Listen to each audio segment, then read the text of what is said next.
Friday as water seeped onto this track that caused the cancellation of qualifying. The starting order set by owners' points, and that was good for Johnny Benson, who was in the 14th row today, so no complaints. He was injured in a Busch Series race back in Richmond. Last night, the Busch Series was in Nashville. Jack Sprague went on to take an emotional victory. His first win of the Busch Series. It came in his 90th race. Big night for the former Truck Series champion. We're expecting a big day today. One of the keys to the race today, we touched on it, how a driver will shift his way through the 500 miles at Pocono. For an illustration of that and a better explanation, let's go down to what DW likes to call a Jeffy Lube. Jeff Hammett at the Ford Cutaway car. Jeff? Well, guys, today, a lot of teams will be shifting, and one thing they'll be looking at doing is trying to find the right selection of the overdrive gear. Normally, on a 4-speed transmission, you'll see this lever pointed up.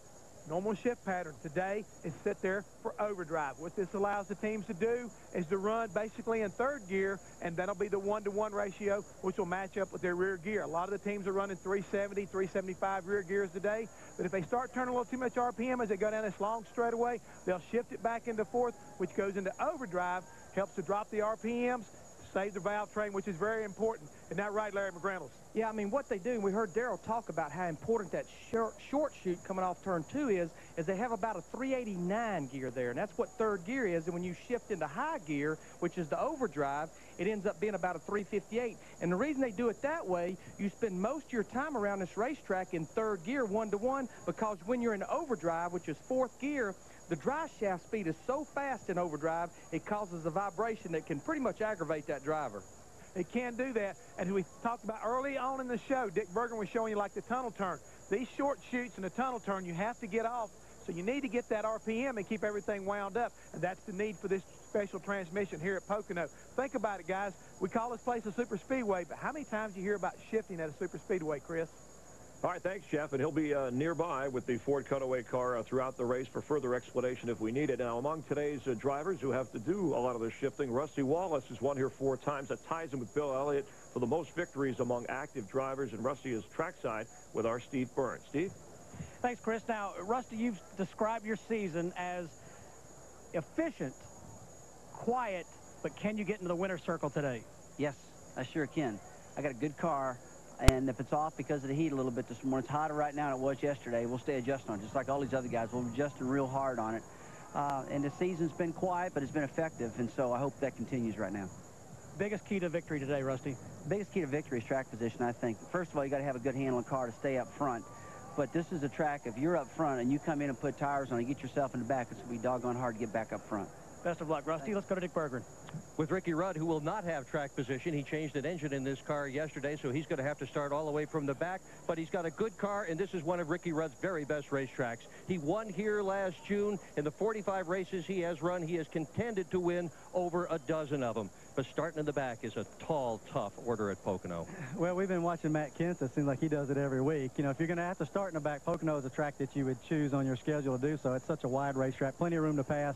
The only downside is we got a very fast race car, but the downside is it's going to take us half the race to get to the front. So if we run like we did in practice, which was extremely well yesterday. So we got our work cut out for us, but hopefully we're up for the task.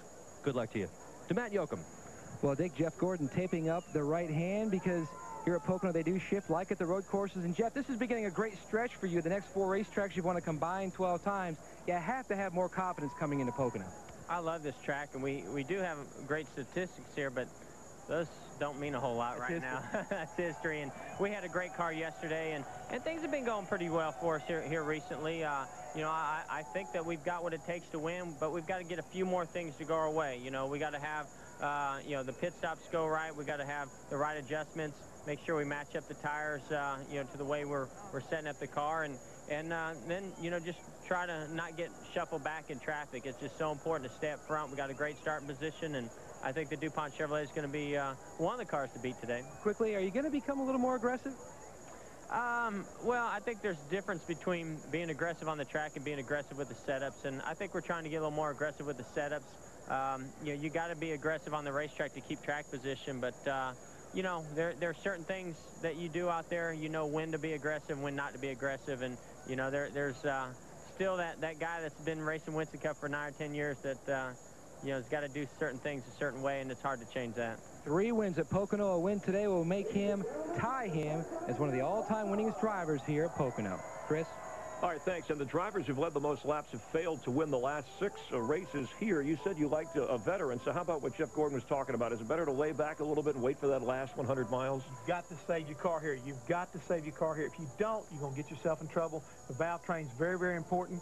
And that's why you got to get it done. I wonder if a guy like Jimmy Spencer can save a little of his energy and aggressiveness. Keep an eye on Jimmy Spencer, by the way, the guy we never forget. He grew up 40 miles from here in Berwick, Pennsylvania. His hard-charging style has made him a fan favorite. But Jimmy also has a softer side. And to show that, let's tiptoe through the tulips with Mr. Excitement. Jimmy Spencer never forgets.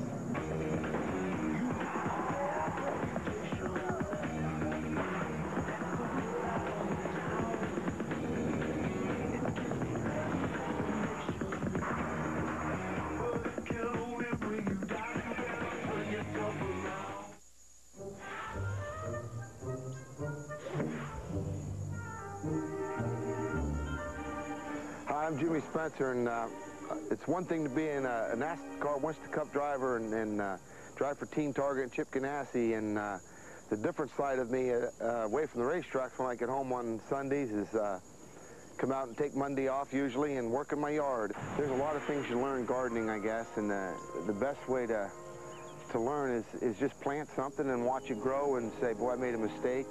I thought I didn't like certain things growing, so I'd cut them back. I cut all my daisies back last year and killed them. This is a pretty yellow, don't know the name of it, I'm sorry. I also have a, can't pronounce the right word, Healy. These are, I know them. Oh, the Dianthus, something like that. I got my famous, here we go, Scalovia. See, people, I'm not an English major. Age cannot wither her, nor custom stale her infinite variety. Oh, is Darrell Waltrip going to have fun with this? Well, DW has a rock garden, but that's for different reasons. Yeah. I think Jimmy Spencer, they want him to be a centerfold in Better Gears and Gardens, which is a magazine he'd probably be more. I hope he knows gears better than his flowers. I think chrysanthemum is what he was trying to say. I know that's what he was trying to say, Chris. We really need to get him one of those copies of Better Homes and Gardens so he can kind of tune up on this. Jimmy, good luck today.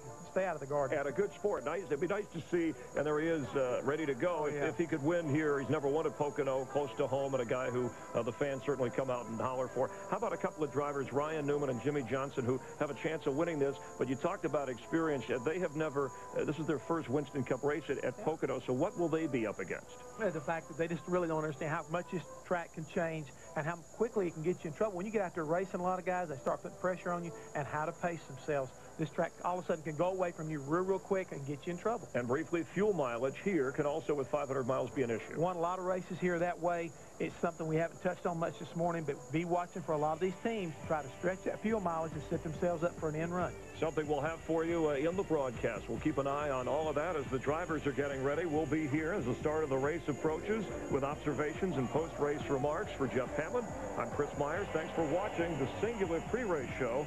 Enjoy the race as the best drivers in the world are getting ready to go over 200 miles per hour and shifting their way through Pocono. Stick around. NASCAR's heavyweight battle is moments away on Fox.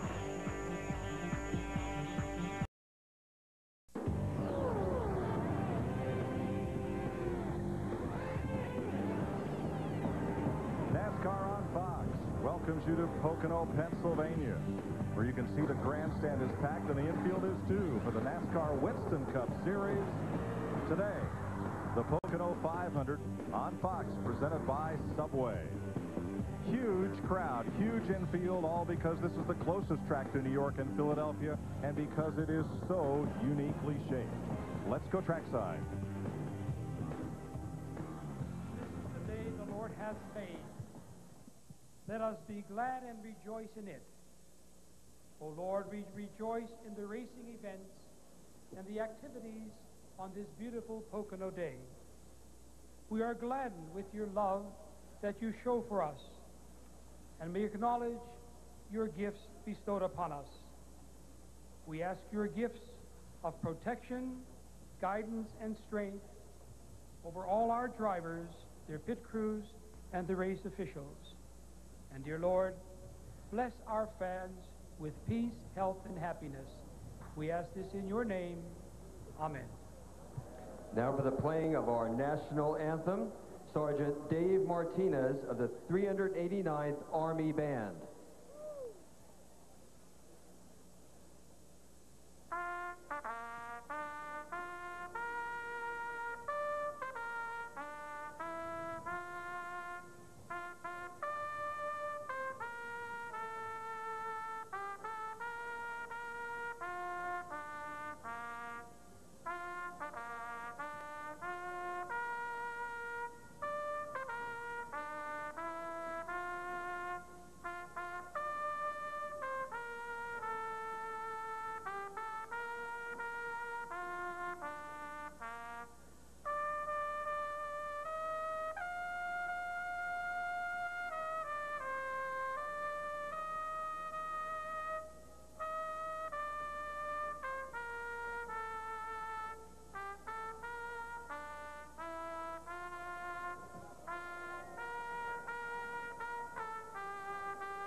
My next word you hear will be the most famous in all of racing.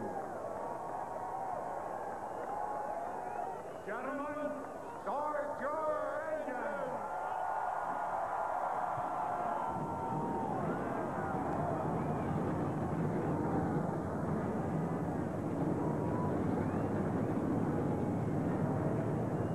Hello, everyone, once again, and welcome to Eastern Pennsylvania in the Pocono Mountains. This speedway, built in 1968, and has played host to 48 Winston Cup races, only one of which was ever had qualifying, well, rained out, washed out, or percolated up out of the ground, as happened to us on Friday. But we're set to go. The field is set by points, and we're ready to race. Mike Joy with Larry McReynolds and Darrell Waltrip. And did you like racing on this road course, oval kind of track? It's a unique racetrack. And that's what you have to do. You've got to neek up on it because this is a compromise. Everything here is compromise. Setup, performance. You can't go out here and run the car hard as it'll go. You can't put gear in it to make the car get around this track as fast as you want it to go. Everything is a compromise all day long. And don't forget, 500 miles. She's a grueler, too. Larry, every straightaway here is a different length, every turn a different radius and a different banking. Which one of these three corners do you concentrate on? Well, as close as the competition is, you can't give up nothing anywhere. My driver and I, we've been working together now almost 2 years. We're starting to think alike. Compromise is definitely the key word. I mean, you chase it all day long. The driver will come on the radio and he say, you know, I'm turning good in turn 3 and turn 1, but I'm way too loose in turn 2. You got to fix this thing. Well, you'll tighten him up turn 2, then you're not turning. The car's pushing in 1 and 3. The engine guys, they've been compromising, trying to make maximum power for these long straightaways, but not doing anything to overstep that aggressive line, or doing everything they can to get fuel mileage, because trust me, we will mention that word before this day's out. It's a 200-mile-per-hour super speedway, and it's a flat short track all at the same time. We'll show you how when we come back. It's a place where, well, a lot of things can happen. Budweiser, official beer of NASCAR, proud sponsor of the Bud Pole Award, given to the fastest qualifier at each race, but qualifying was washed out. So here are the drivers who are qualified for the Bud Shootout of 2003. Since 1979, Anheuser-Busch has awarded more than $7 million as title sponsor of NASCAR's Pole Award program. Sterling Marlin will start from the inside of the front row, but will not be credited with winning a Bud Pole because of qualifying. Let's have a look at the Walmart starting grid for today's race. And it's set by car owner points, which mirror the driver points through the first 8 rows or so. Sterling Marlin, rookie Jimmy Johnson up there on the front row. Jeff Gordon, 8 finishes of first or second here. Matt Kenseth, Rusty Wallace, 4 wins here. Mark Martin, 5th last year. Tony Stewart, 3rd last July. There with Kurt Busch. Bill Elliott, 4-time Pocono winner. And Ricky Rudd, who won here last June. Jeff Burton, 9 top 10s and 16 starts here, and Ricky Craven, last 3 Cup races, he started here in the top 10. Dale Jarrett, Dale Earnhardt Sr. back through the rest of our field as they come by on the first pace lap. Let's see if we can talk to the outside pole setter here, Jimmy Johnson. Hey, Jimmy Johnson, this is DW up in the TV tower, bud. How you read? Loud and clear. Pocono's creates a lot of challenges for you there, young man. How you looking for today? I think we'll be in good shape. You know, we tested here before we went to Dover, had a great test. Conditions seem to be about the same right now. Just all I keep hearing, it's a long race, and I got to take care of my motor and transmission on top of keeping the fenders on this thing. So we'll just try to be patient and smart. My boys are going to get me fixed up in the pits, and hopefully we'll be in a good points fame position come the end of the day. Well, I don't have to tell you that we are all very impressed with the job you've done so far, and I look forward to seeing how you do today, and have a great day, and good luck. Thanks a lot. As you look back through the field, it was set by points and then by qualifying attempts per car owner. 43 cars came here to Pocono, so all will start.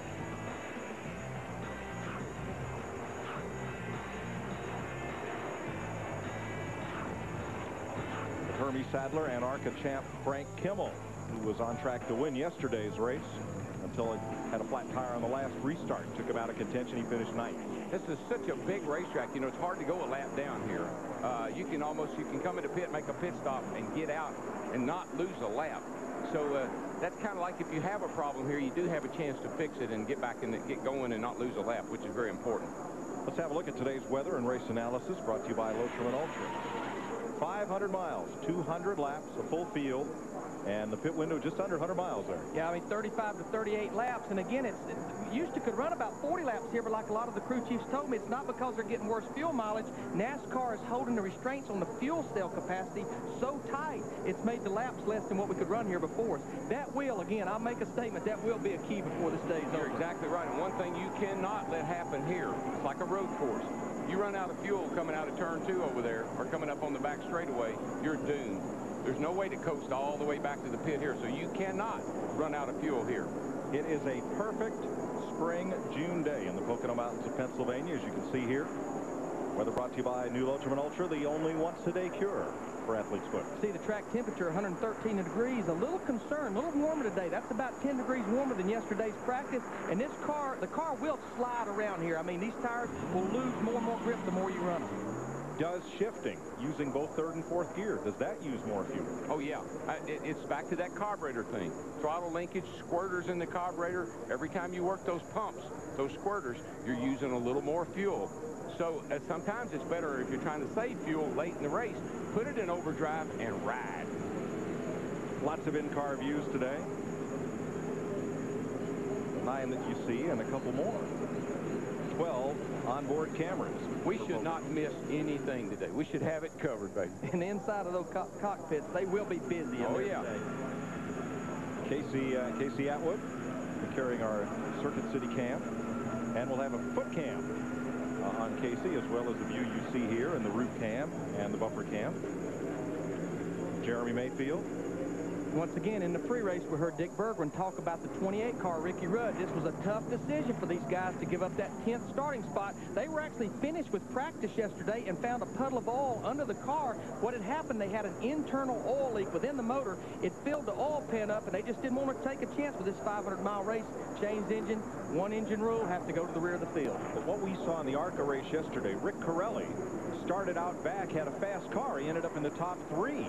But without caution flags and restarts, there was no way he was going to get to those leaders. Oh, no. I mean, this track, again, is so big that they get so strung out that you can be pretty fast, but you can't just drive by people here, and you got to set them up, make the passes off these tight turns. By the same token, you can get behind in a hurry here, way behind. Look at this turn 3, Darrell. It's flat, it's long. It must feel like you're in that corner all day. And it really does. And I was shocked when I realized how fast you enter that corner. At over 180 miles an hour, we call that the short shoot. It's not the slow shoot, that's for sure. All right, Larry, we're coming down here, buddy. I got my belts tight. I got my tires cleaned up. I'm a little bit anxious. I want to go racing. And we're going to go boogity, boogity, boogity. Green flag. Stand on it, boys. Go, go. Boy, Sterling Marlin in the 40 car, he got a well of a start there. He wasted no time. He boogie right on out of here. He was listening to you. Phil Elliott ducked to the inside, and Jimmy Johnson, first time ever at Pocono, in anger into turn 1. Slides up just a little bit. Jeff Gordon comes to his bumper and underneath him. Second place. Looks like a covey of quails going off in there. They went everywhere. And definitely these straightaways are so fast and so long. The draft, no different Daytona and Talladega, it will play a role. Oh, you can be 4 or 5 wide down the back straightaway trying to get to the tunnel turn, but guess what? When you get there, you better get single file in a hurry. Yeah, you can run 3, 4, 5 wide on the straightaways. It won't work getting in these corners. The guy on the inside is the guy that's usually in the catbird seat. The guy on the outside's got to give. Marlin unchallenged for the lead. Gordon took second from Johnson. Here comes Craven on the outside in number 32 around Kurt Busch. And what happens on the first few laps of any race, everywhere we go, everybody fights for the bottom. Try to get to the bottom. Try to get to the bottom. Sometimes you can make a whale of a lot of passes up on the outside if you car off the stick. Especially off of turn 1. Exactly. Ricky Rudd started last, gained 3 positions on the first lap. Now's when he's got to go. He's got all of them bunched up there together. Get as many of them as you can before they get strung out single file. Riding with Dale Jarrett. And you can just see by Dale's hands. See how tense he is and how tentative he is right now? He's not relaxed. Jeff Gordon is running down our race leader.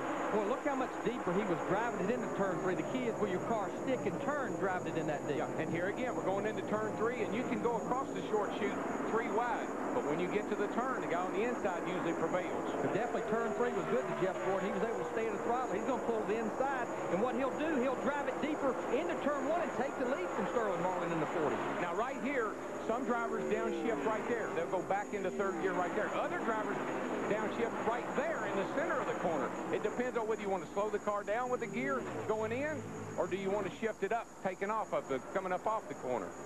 Personally, I don't want to let go of the steering wheel at 200 mile an hour going down into turn 1. I always stuck it up in third gear in the middle of the corner. Well, I tell you, Dale Earnhardt Jr. in that Budweiser, that 8 car, he's on the move. Started back in 14th. He's already moved up there in the 6th position. Had a good car here a year ago, and fuel mileage bit him. Had to come to pit road, and a lot of other cars were able to stay out. Yeah, he and Bobby Labonte had a whale of a finish here. Our outside pole sitter, Jimmy Johnson, he's got his hands full right now. Got Kurt Busch all over his back bumper. You heard him say, and people told me that Jimmy had a great test up here. He was really, really fast. And if his car performed anything like it tested, that he would really be tough here today. Yeah, Darrell, I talked to his crew chief, Chad Canals, and he told me, you know, they came up here for 2 days. They talked about spending the first day just letting Jimmy learn the racetrack. He said about the 3rd run, Jimmy come in and said, here's what we need to do to the car. Ricky Rudd has now climbed, well, more than 10 spots. He's up to 32nd. He started 43rd after that engine change, and he's been working at high, low, anywhere he can pass him, 3 wide if necessary. There you go. And of course, he's got the position getting into that turn. And we will see that so much where you get that inside position, and there's a big give and take when you get into the corners here. The guy on the outside usually knows, just like right here, Park's in the middle. He knows I got to give. Can't do this 3 wide.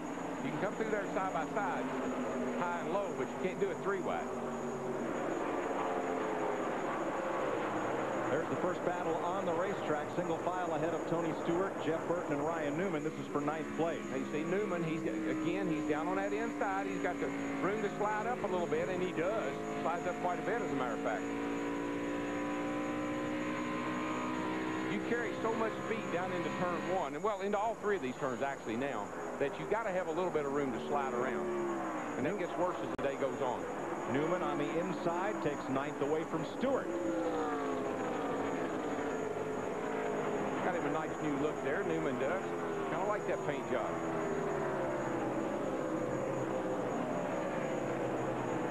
And Larry, he was really good in a happy hour too, so he's a guy that's on the move. He was good in both practices. Won an ARCA race up here last year. This is his first Winston Cup start.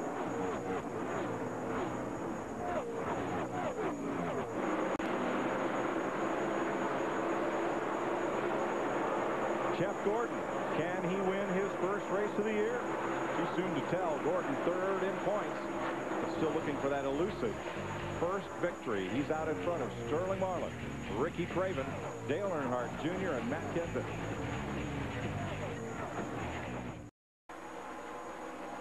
Jeff Gordon has jumped out to a 2.7-second lead over Ricky Craven.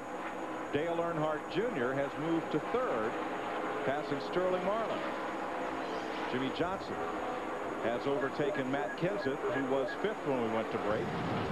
Here is the pass for second place. Oh, Larry, he did it the hard way, too. Sterling actually knew, had to know he was there and give him plenty of room, as you can see. And the reason that's the hard way up there, there's not quite as good a grip up there. The car don't get as good a bite, and the racetrack is down low. Normally, a car comes off that corner high like that. It's real tight. It's pushing a little bit, and he can run that high line off of there. Craven started 12th. He's now second. Marlin started pole. He's faded to third. Dick Berggren. Well, the race had barely started, Mark, when Marlin keyed the radio and told his crew that the car is pretty loose. Tony Glover, his team manager, has told him to be smooth until it's time to pit. He has also told him, in essence, take what the racetrack will give him. Don't race anybody. Meanwhile, the 18 car has just broken a transmission. Bobby Labonte. Guys, one of the things I've been watching from down here, as loose as Sterling is, he's been very, very meticulous not to overdrive the car. And listening to Tony Glover is a very good thing. I think Tony's got the right thing as far as keeping him out of trouble. Early on, they get a chance to work on the car. I did notice that whenever Ricky Craven passed Sterling on the high side, after he cleared him, he stuck his window outside and let him know, hey, I really appreciate it. Give me some room. And the thing about it is, if you start off loose here, that's not a bad thing, because this track will get tighter and tighter and tighter, and pretty soon you just can't get the car to turn at all. So being a little free, being a little loose now is not a bad thing. Ricky Rudd up to 24th position, now challenging Robbie Gordon. Rudd started 43rd after that engine change yesterday. Let's get an update on Rudd's Robert Yates teammate Dale Jarrett. Here's Steve Burns. Hey, Mike, before the race started, DW talked about how massive this racetrack is. Presents a little bit of a problem for the spotters here. Dale Jarrett's spotter is former Busch Series champion David Green. David has 4 Winston Cup starts here, but before the race started, David told Dale, there's some places I can't see very well. I'm going to be conservative, so I want you to be careful. And by the way, Dale Jarrett is tight on exit off of turn 3. Dick Berggren. Well, despite the fact that Ricky Rudd has been passing cars, he has got a problem, and the problem is under the hood. The engine is running too hot. I just asked engine builder Doug Yates, how hot is it? He looked at me with a frown and said, too hot. Mike? And it could, you take the front end up on these long straightaways. That'll give you a lot of straightaway speed, but you pay the price sometime by gambling that it's not going to get the engine too hot. You see, Larry, he's got a lot of tape on the grill there. What'll happen, you'll base it off of what happens in practice, but a lot of times in practice, you're not out there running behind all these race cars. Of course, Ricky Rudd, he started at the very rear of the field behind all the cars. Well, he knew he had to go. He's got to go in a hurry. I think what their plan was is probably tape it up as much as we thought we'd get away with, and then jerk that tape off once we get track position. That's quite a lot of tape for as hot as it is outside today.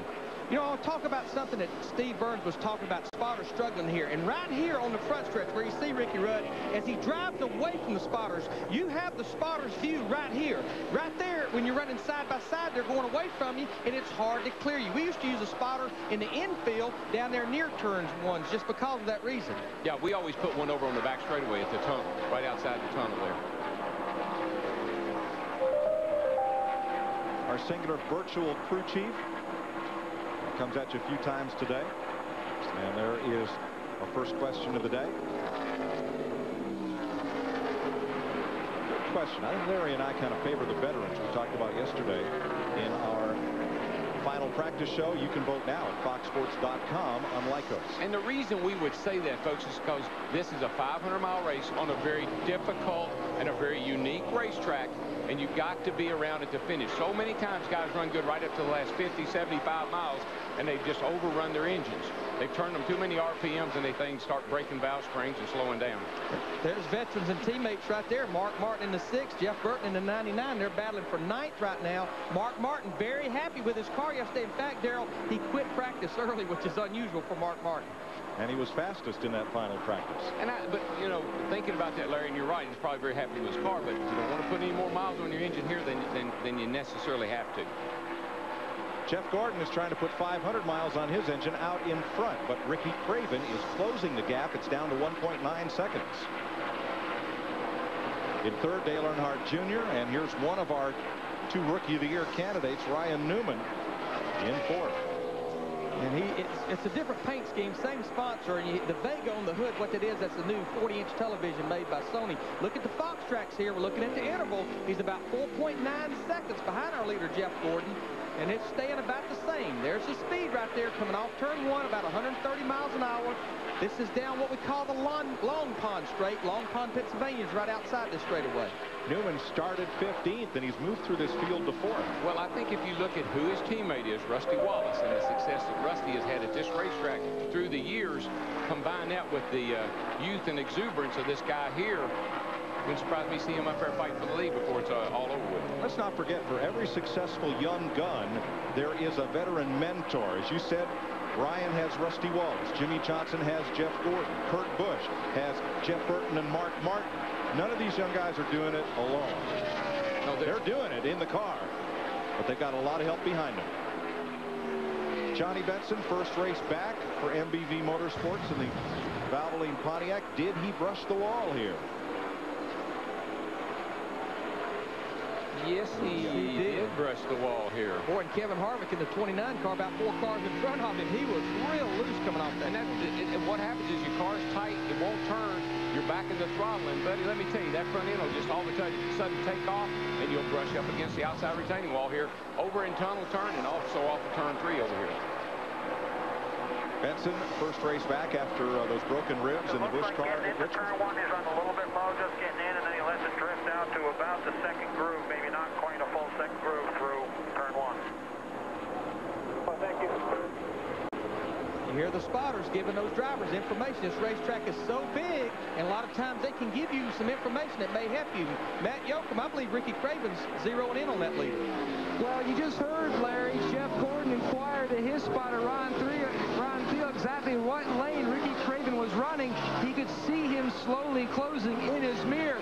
Gordon finally on lap 12 told his crew chief Robbie Loomis, besides temperatures, the car was just a little bit loose. The car was tight in the final practice session over the tunnel turn. It was extremely good in turns 1 and 3, but the car is just a little bit loose at this early stage of the race. Trying to find that compromise. Yes, sir. Jeff Green onto pit road. This is unexpected. ARCA champ Frank Kimmel has already taken his car to the garage area.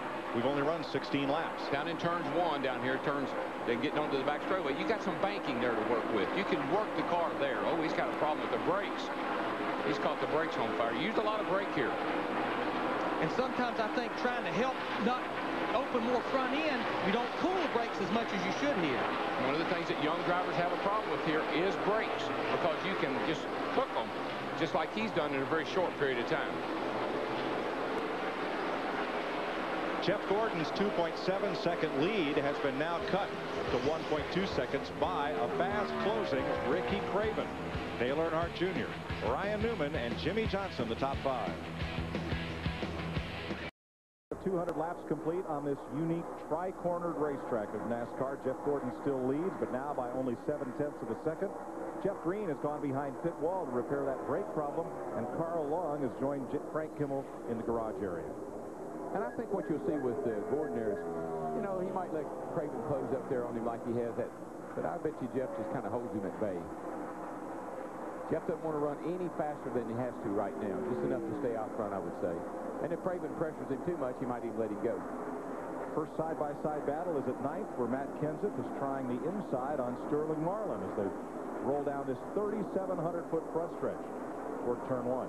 I tell you, just to talk about how important shifting here is and having the right gear combination, we heard from our guys in the pits that the 18 car has only high gear, which means he probably has about a 360 gear, and he's running right around 59 flat.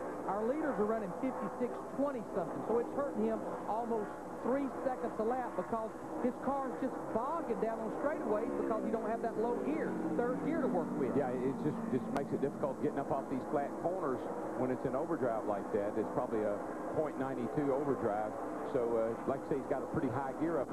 The good news is it'll take care of the engine. The bad news is he's not going to run very fast. Yeah, I mean, you're in third gear. That lower gear coming up off every corner. So right now, he don't have the advantage of that. His teammate's not having such a great day either. Tony Stewart started 7th. You see him shift there, and now he's back to 16th. Matt? Well, Mike, last week at Dover, Tony Stewart told me he had a lot of optimism coming back to Pocono, where he finished third here last fall. Started 7th, but he's faded back to 16th as Greg Zipadelli reading out the lap times to his driver, Tony Stewart. Zippy, what's he saying about the race car? It's just loose into 3, exit of 3, just losing all of our time right there, not getting a good run down the straightaway, so we just need to tighten up this Home Depot Pontiac when we stop here about 10, 12 laps from now, and so we can battle our way back to the front.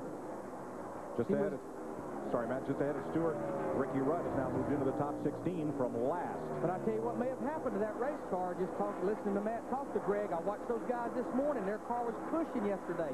They were doing a lot of things to that car to help the car to turn. What they may have done, they may have planted the nose too much, and they've hurt the rear of the car. They've unbalanced. Yeah, but I still believe, Larry, my experience here has been this place gets tighter and tighter and tighter, and the cars get to pushing more and more and more. So a little free right now might be a little bit annoying to drive, a little aggravating, but that'll pay off before the day is over with. Heading for turn 2 down Long Pond straightaway, Jimmy Johnson on the outside of Dale Earnhardt Jr. moves up to 4th. This is just one of those joints that, I tell you, practice and the race are totally different. The end of the race here is a little bit more like what your practice was. Well, I tell you, another guy that's fixing to give Dale Earnhardt Jr. a fit is Kurt Busch in that 97 car. Look at him able to get back to the throttle. Looks like Dale Earnhardt Jr.'s car just won't turn. He can't keep it down. Busch was able to go around the bottom, pick up the throttle, and stay in it and make the pass. It takes a lot of patience. It takes a lot of discipline not to race people. You could race him. He could race him hard right now, but it would abuse the car, and you just can't do that this early in the race. And lined up 3 in a row, 3 of the Roush cars. Yeah. Jeff Burton, Mark Martin, and Matt Kenseth. They were all 4 together there a minute ago, Mike. Yes. Kind of like they were following each other. And Darrell, that's a perfect example of what you talked about earlier. Jeff Burton kept that car up high and kept the momentum up, and he was able to stay in front of his teammate, Mark Martin. Yeah, turn 2, coming off of turn 2 over there, you can get a good run off that corner over there, and if your car's a little tight, coming off high doesn't hurt you. Where it being tight hurts you right now is where they are on the tunnel turn, and then when they get over here to turn 3. Kenseth leading Dale Jarrett, who passed Sterling Marlin a lap ago, so Jarrett now on the move forward. 13 seconds behind the leader, running in 10th place. He started 13th. Marlin, the point leader, continues to drift back a bit. He has fallen to 11th, fallen, in fact, into the clutches of Bill Elliott, whose Dodge looms in Sterling's rearview mirror.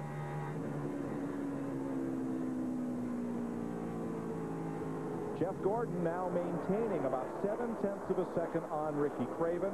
26 laps complete.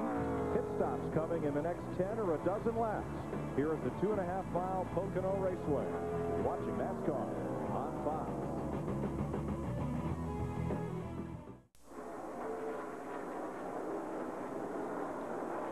Laps, and Jeff Gordon's lead has now opened up to 1 second, a full second over Ricky Craven. Log on to foxsports.com, keyword leader, for your shot at collectible gear from your favorite driver, brought to you by Lotrimin Ultra. Well, Gordon must have found a way to run around this racetrack, Darrell, that his car likes, at least for the time being. He's been able to just inch out a little more lead over Craven, and a fast closing Ryan Newman. Like I said, I think what Jeff did, he had that huge lead. He kind of checked up a little bit. He didn't want to abuse the car. Right now, he's just pacing himself. It's what we always call just cruising right now. He's kind of using that overdrive and taking care of equipment, logging some miles. But Newman is coming. Steve Burns.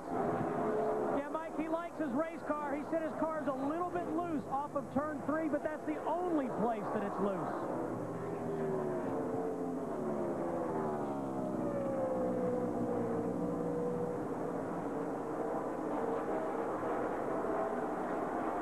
Long straightaways and 3 unique corners here. In fact, the front stretch is the longest in all of Winston Cup racing, longer than Talladega by about 150 feet. And actually, it's a fun racetrack to run because it is different. And you do that little shifting deal. And so there's things that you do here that it's not a monotonous racetrack. You don't just lock it to the left and stand on the gas. You got to be thinking and working all the time here. You know, a guy I bet that's having some fun today, John Andretti. He was fast in both practices yesterday in the 43 car. He started back in 35th position. He's up to 19th. We've talked about the Childress moving around, a lot of moving around at Petty Enterprises this week. He has a new crew chief, Brandon Thomas, that came from Joe Gibbs, has a new car chief that they moved over from the... Oh, trouble down here in turn. And I just was talking about John Andretti. He's on pit road. It's a 25 car. Nemechek hard into the fence going into turn 3. John Andretti had already begun his pit stop, and Kyle Petty is in as well. It's felt that some of the Dodgers don't get quite the mileage. If they hustle, the leaders in the short shoot, they can get their stop and beat these guys out. They'll be leading the race when these other guys, if they can beat these leaders off pit road. Sure. Speed down pit road, take the penalty, but get out of there. Here comes Gordon now. The 43 is going to make it. It's going to be a little tight on the 45. Remember, the 55 miles an hour. There he goes. He's got to cross the line. He should be fine. Oh, no, I take that back. Remember what happened to Rusty Wallace? You've got to get down and past the road. Kyle's a lap down. John Andretti's going to be okay. Kyle just went a lap down, and Kyle should have speeded down pit road and taken the penalty, but instead he just maintained his pit road speed and went a lap down. We had that situation here last year, and it was very questionable. Rusty Wallace was in the pits, like he crossed the line ahead of the leader, but he did not get back out and into traffic before the leader went by and was adjudged to have gone down a lap. Meanwhile, Joe Nemechek's car sits badly wounded, the car that is, at turn 3. Well, we talked about how fast that is across that short chute at 180 miles an hour. I always wondered why cars got torn up so badly when they wrecked, because I always thought, that's just that little old short chute. You're not going that fast. Till we got the telemetry in these cars and saw exactly how fast you go across there, now you know why you can crash so hard right there. Car it has a lot of damage. That car hit hard. It was going around backwards and into the outside wall with a lot of speed. First caution of the day, Nemechek was in traffic going into turn 3. Did not see if any other cars were involved. But it puts the caution out at lap 31 for the first time.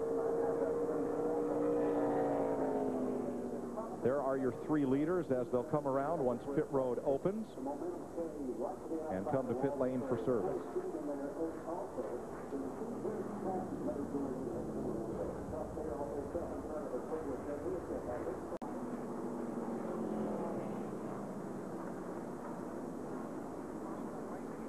They're going to tiptoe through the accident scene here at turn 3, and then pit road will be open. Here's just the tail end of it.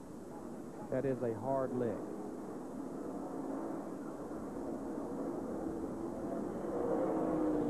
You know what I like about that, though, is how the back end of that car folds up and absorbs impact.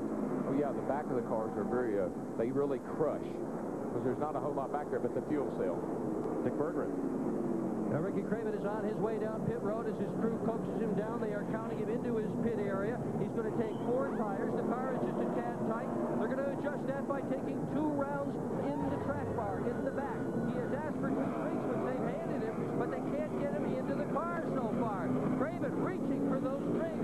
It's a hot day out here. They're ready with the left tires. He got about a half of one of those drinks, and he's gone. To that. Jeff Gordon already in. Left side tires going on. He is down and away. He is going to be 32 off pit road. They made a chassis adjustment, air pressure adjustment on both left side tires, and they were going to pull a piece of tape off the grill. Water was about 220. Jay Wiles, the engine tuner, felt like that might be a little too high, especially if he should get mired back in traffic. Thanks, Matt. Jimmy Johnson gained 1 spot coming out of the pits. Picked 1 up on Ryan Newman. Boy, this early in the race, pit road, 38 cars on pit road at one time, all the lead lap cars.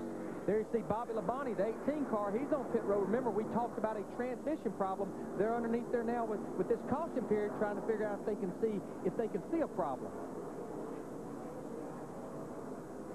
Joe Nemechek on his way to the infield care center to be checked out as Bobby Labonte completes his stop and rolls back out. So there's Joe, who is okay after a hard crash at turn number 3.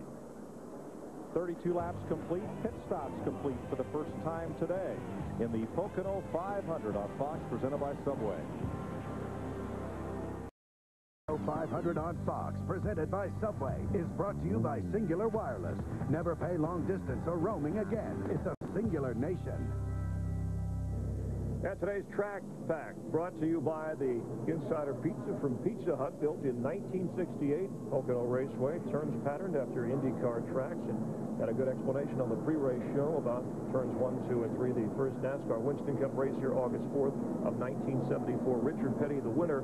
Richard Petty also the only one to win in his first try here at Pocono. From the Hollywood Hotel, along with Jeff Hammond, Chris Myers, glad to have you with us. And let's first take a look at Joe Nemechek, our first caution of the day on lap 31. Still trying to figure out exactly the cause or explanation. We have an onboard camera on the 36 car.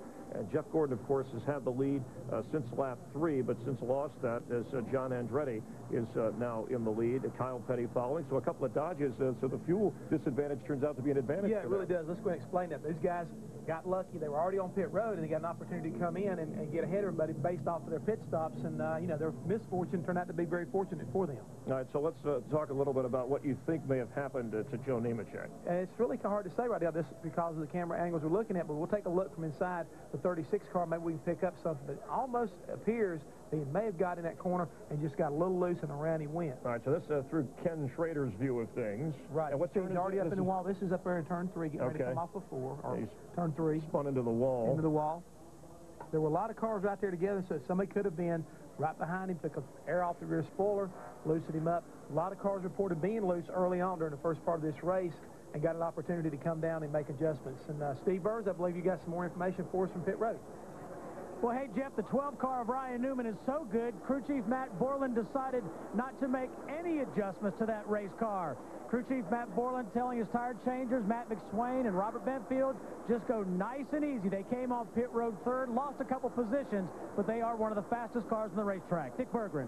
Well, Bobby Labonte has been into the pits here several times as a result of his transmission problem. He is stuck in high gear. They can't seem to fix it to Matt. And Dick, the driver 8, Dale Earnhardt Jr., he has a combo platter, both tight and loose. They put a spring rubber in the left rear, made an air pressure adjustment. Same race car he finished second with here last fall. He will restart from the 15th position. When the caution came out, because all the rest of the leaders then pitted, Andretti's the leader. Here comes Gordon to the inside. Kyle Petty is the second-place car. Petty's pit was before the start-finish line. He was on pit road before the caution came out, came across and out prior to Jeff Gordon. He beat the caution car, so he is also still on the lead lap. The difference between this and the situation last year was Wallace was pitted past the start-finish line and thus ended up getting trapped. So Kyle did not. He's a lead lap car. Yeah, he is. Just to follow up a little bit on the 25 cars, I looked at that, what little replay we could see from that in-car camera. You know, if you're loose and you got too much rear brake, the car could turn around with you like that one did over there. I'd be anxious to hear from Joe and see what he said happened. But I tell you guys, going back to that 43 and 45 car, I want to tip my hat to those crew chiefs. That was a heads-up, gutsy, taking a chance type of call. Brandon Thomas on the 43, Stephen Lane on the 45, but it worked out for him. The option would have been to just drive through the pits because the caution was coming out, and then you would have been at the tail end. So, gutsy call as Ricky Rudd drops to the inside in heavy traffic. That's why we call this a roval. That's the kind of things you do on a road course.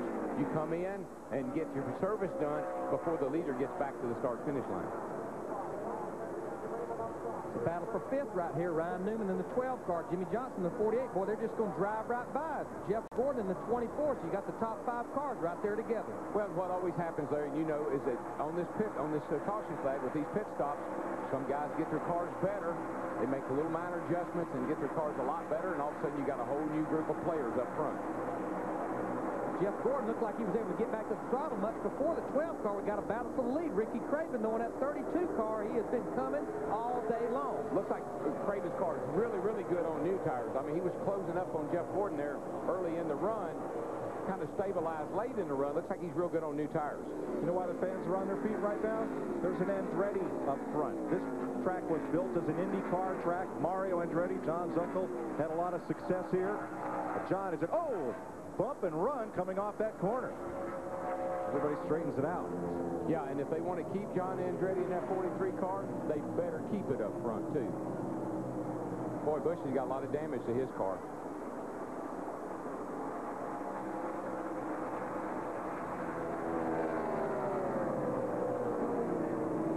Tunnel turn turn car out there. You can see the 97 car's got a tire rubbing. He's going to have to come to pit road and make some adjustments, hit the wall pretty hard.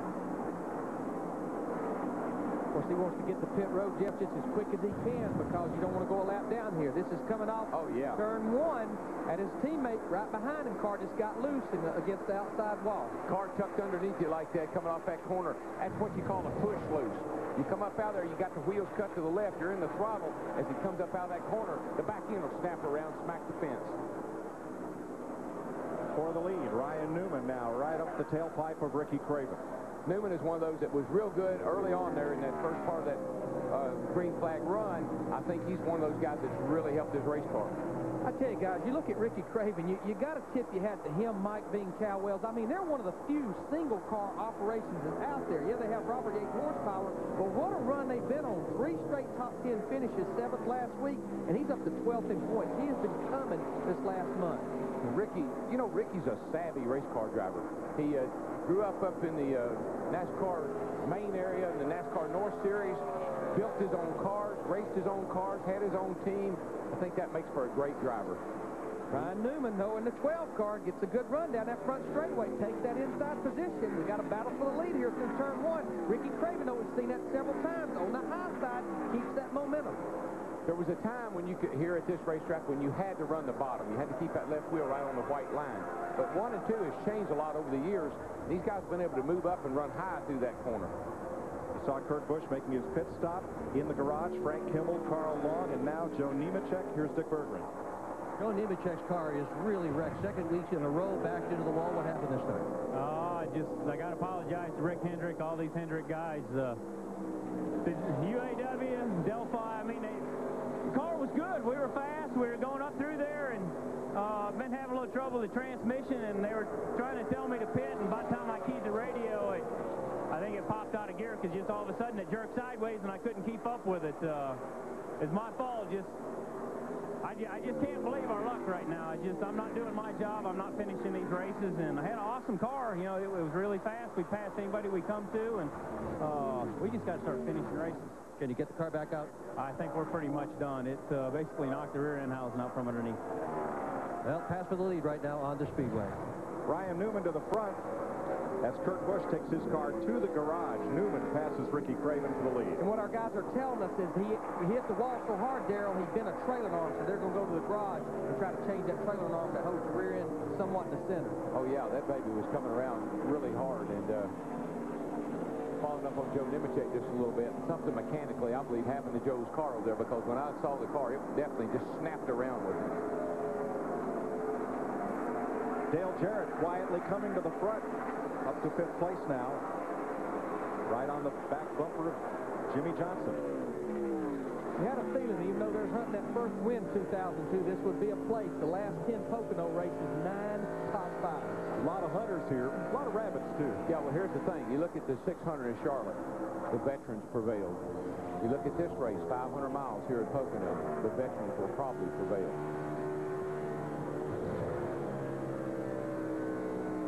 Let's ride along with Dale Jarrett a bit here.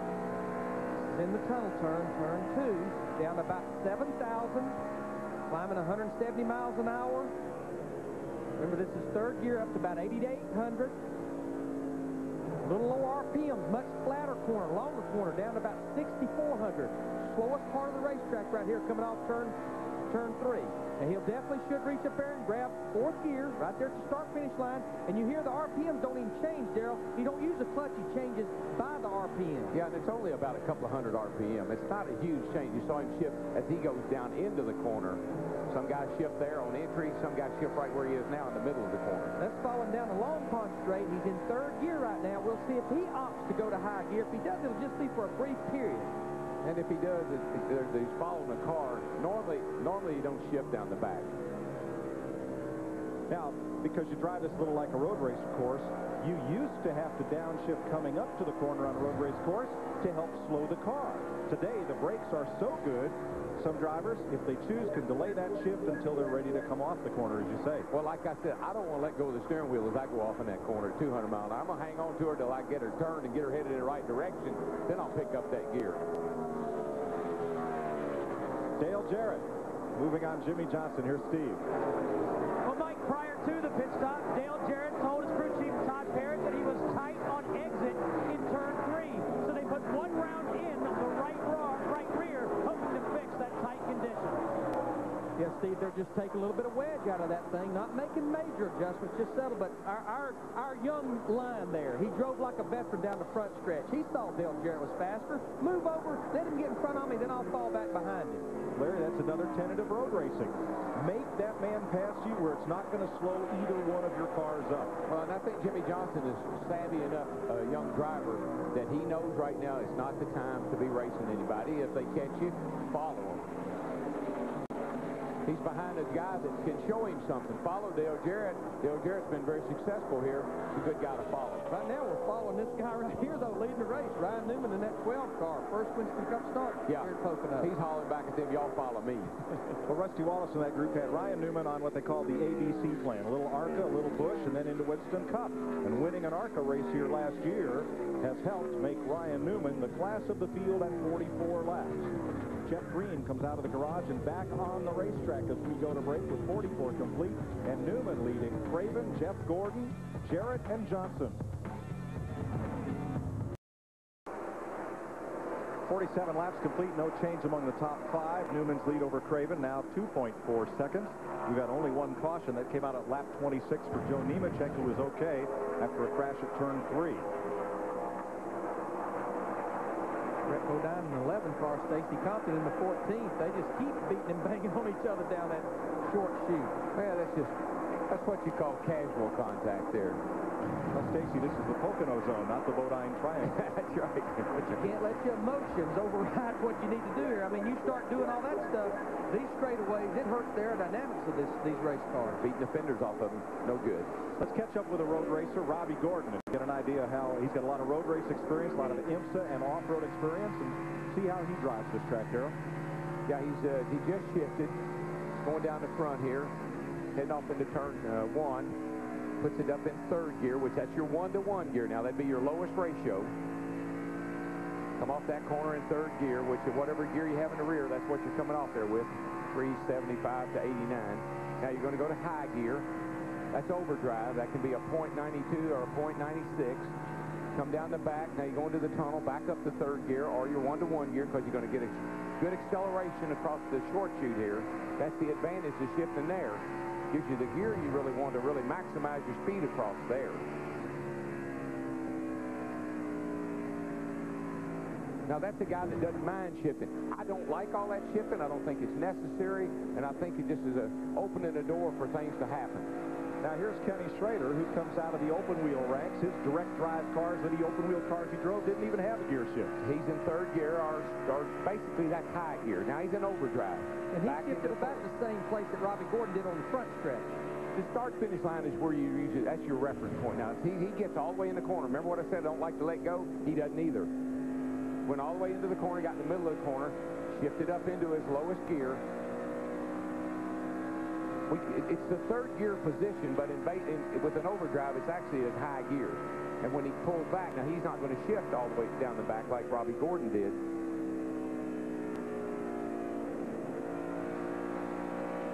But the important thing is that Schrader shifting down in the middle of the corner where he's ready to get off the gas. Robbie Gordon shifting at the entrance to the corner, road race style. Yeah, and if you watch open wheel racing, Indy cars and other cars, I mean, on an oval, they'll shift gear 2 or 3 times down the straightaway to maximize their speed. Our leader, Ryan Newman, he's done pulled out to almost a 3.5-second lead over second place Ricky Craven. Check with Steve Burns. And we caught up with Matt Pearl and the crew chief. Now, Matt, I could have sworn I heard you say no adjustments to that race car on that last stop. It must really be good. Yeah, he feels pretty happy right now. He's running real good. The Sony All-Star Caribbean, they did a great job on the pit stop, and he's real happy. Hopefully we can just stay in the lead here for a while. Thanks, Matt. Let's go to Matt Yoakum. Well, Steve, back and forth. Jeff Gordon on his first pit stop. Robbie Loomis called for a wedge adjustment. They made an air pressure adjustment, and they pulled 1 inch of tape off the grill. He was loose, but Gordon said it was manageable. On lap 48, he radioed in. He said, the car was so good before off of turn 3. Now it's so darn loose, it's unbelievable. Loomis responded, we know what to do on our next stop. He runs in 5th, trying to chase his 4th career win here at Pocono.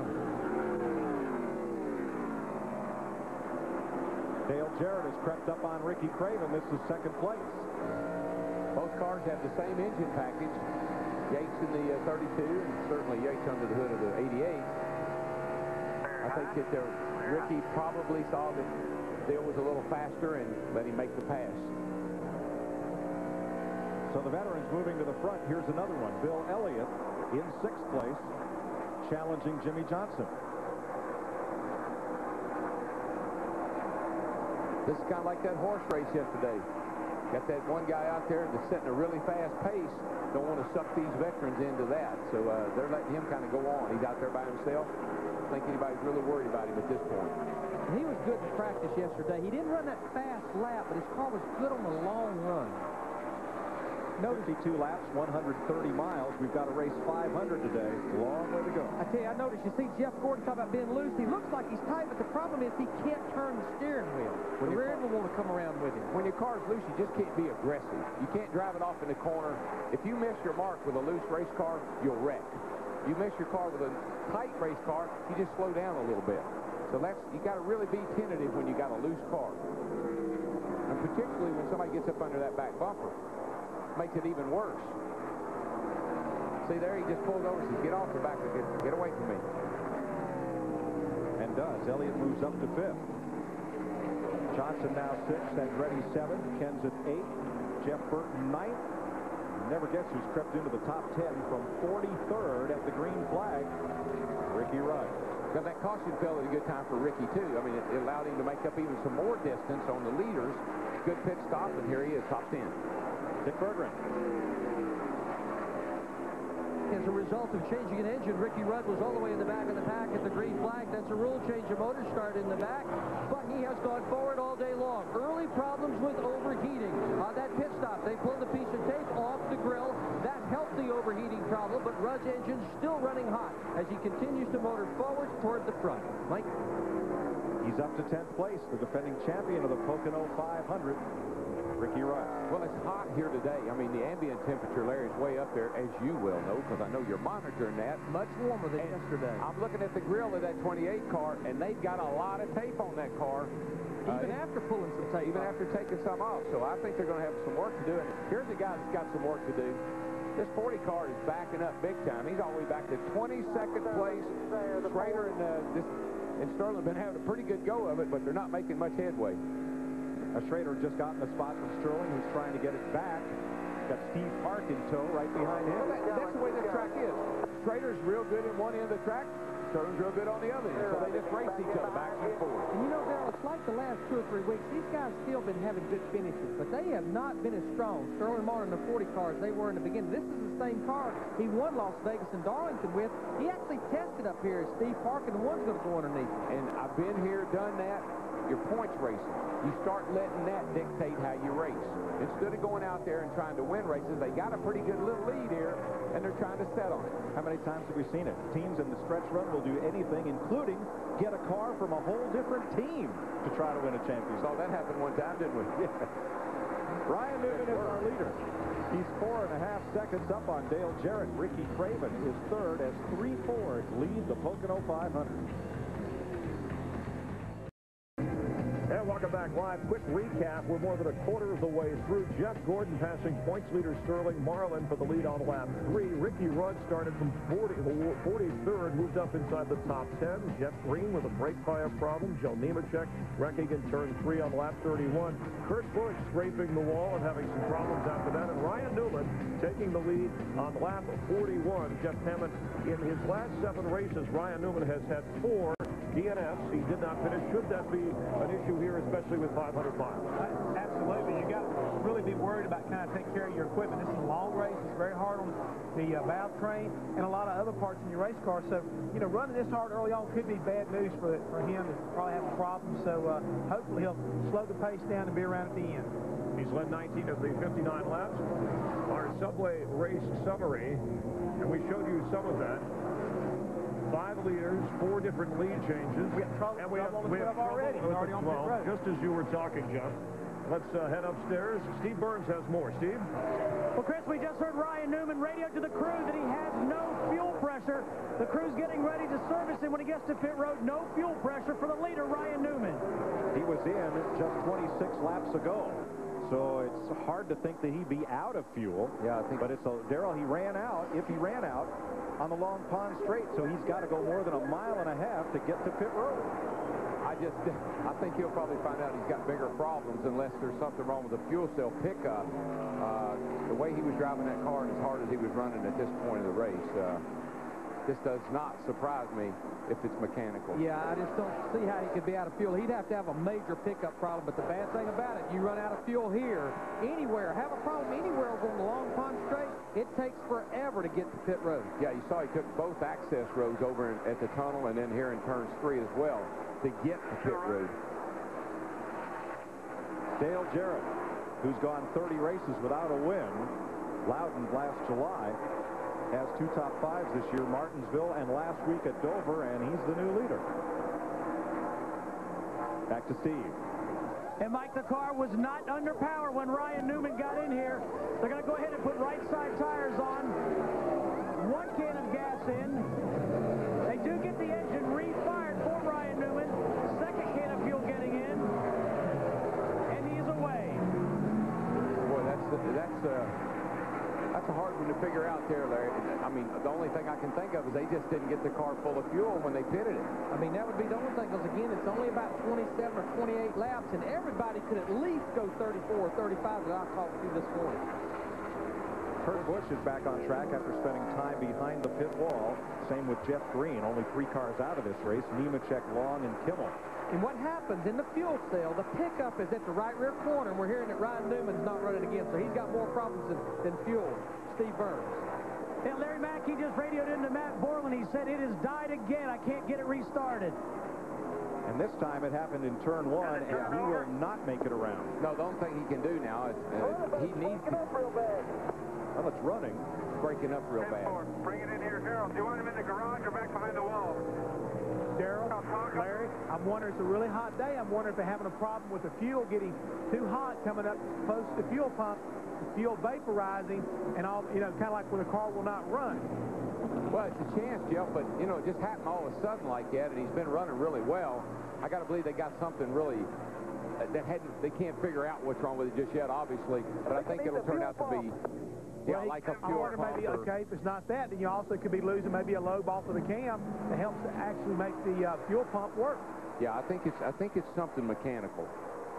Yeah, because it's what drives the fuel pump is a rod that comes off of one of the lobes off the camshaft.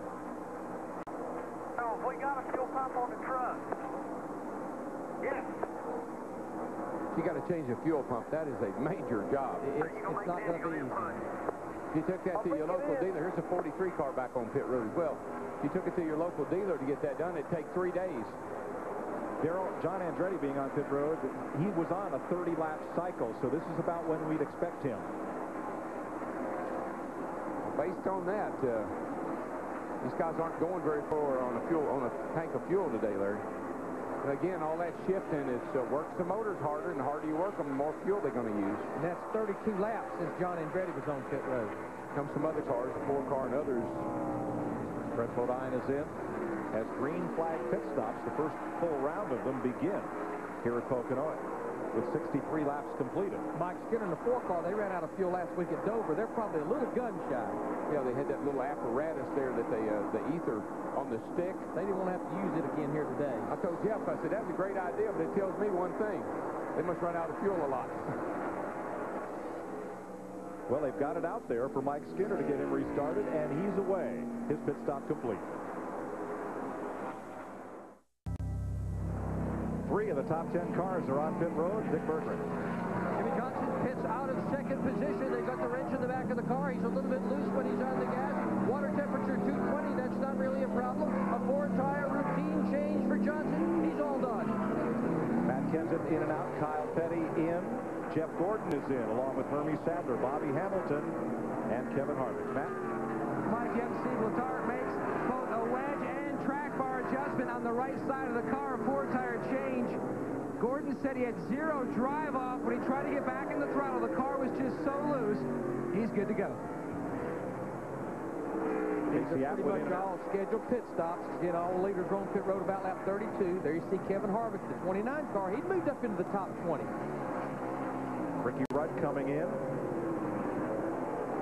As these cars exit, Rudd from 43rd all the way to 6th place. A couple of those inherited, but he raced his way up to 9th, picked up 3 more on pit stops, and there he is in front of Dick. Now, Ricky Rudd is in so far. I don't see any activity at the nose of the car to pull any more tape off. A lot of dust flying off the right front tire. Rudd obviously using his brakes very heavily.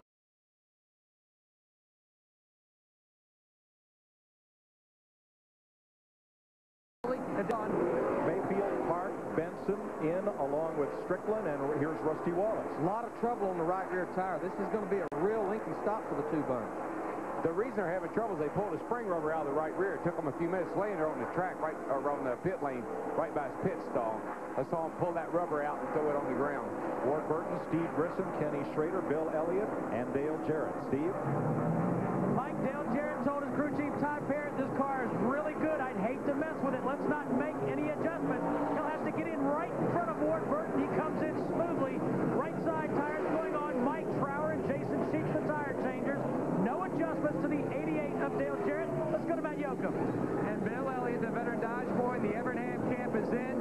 Second last week at Dover. A 4-time winner here, but the last came back in 1989. He was tight in turn 1, not bad in turn 3. Just felt like he needed more grip in the front. His crew chief, Mike Ford, called for an air pressure adjustment down in both front tires.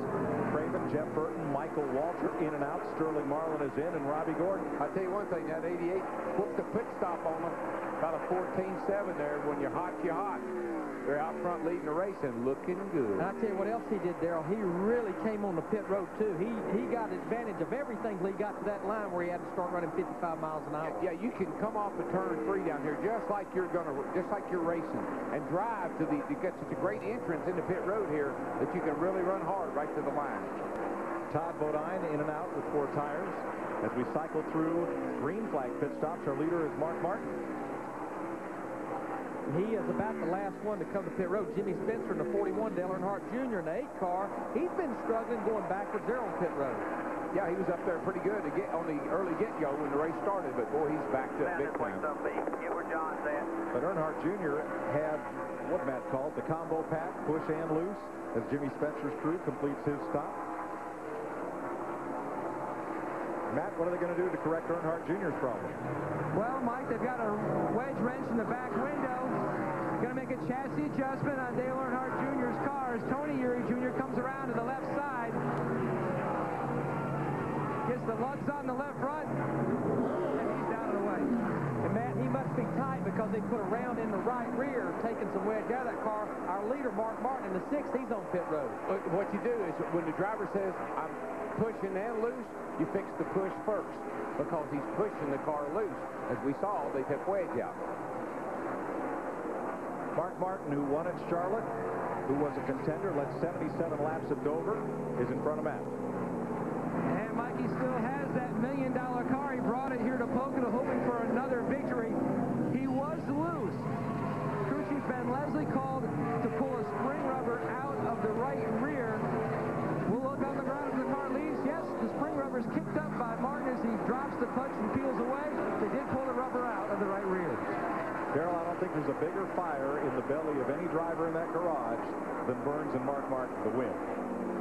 Yeah, I think he just feels like he has to make a statement. He's got so much he wants to prove. You know, everybody really has been down on Mark, giving him a hard time. And I got to say this. I think I oversold at Charlotte that he and Kenseth were working together. When you watch Mark Martin drive the last few laps of the 600 in Charlotte, wasn't nobody going to pass him. Kenseth would have had to wreck him to get by him because Mark went through that traffic like it was for $1 million. Went through it like there was $1 million at stake. And there was. Terry Labonte in the 5 car. He is the last of the lead lap cars that come to pit road. That'll put Dale Jarrett back in the lead.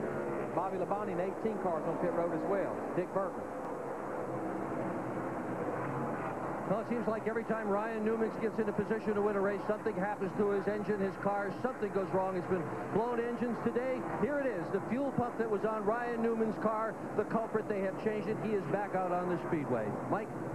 Now, that's a mechanical fuel pump, not an electric one like run another series, because if that car stops running, they don't want fuel to keep pumping. Electric pumps not allowed. No, they try to keep as many things not being electric as they can on these race cars. Straight through, Ryan. Speeding penalty. To drive through. Brian. Not like you do at McDonald's or Wendy's or any of those other places. Do not leave your order. Do not expect change. You have to do this drive-through at 55 miles an hour. We need to document that Kurt Busch in the 97, Jeff Green in the 30, they are back on the racetrack. 30 races since Dale Jarrett last visited Victory Lane. But he is out in front thanks to that really quick pit stop by 5.6 seconds over Bill Elliott here at Pocono.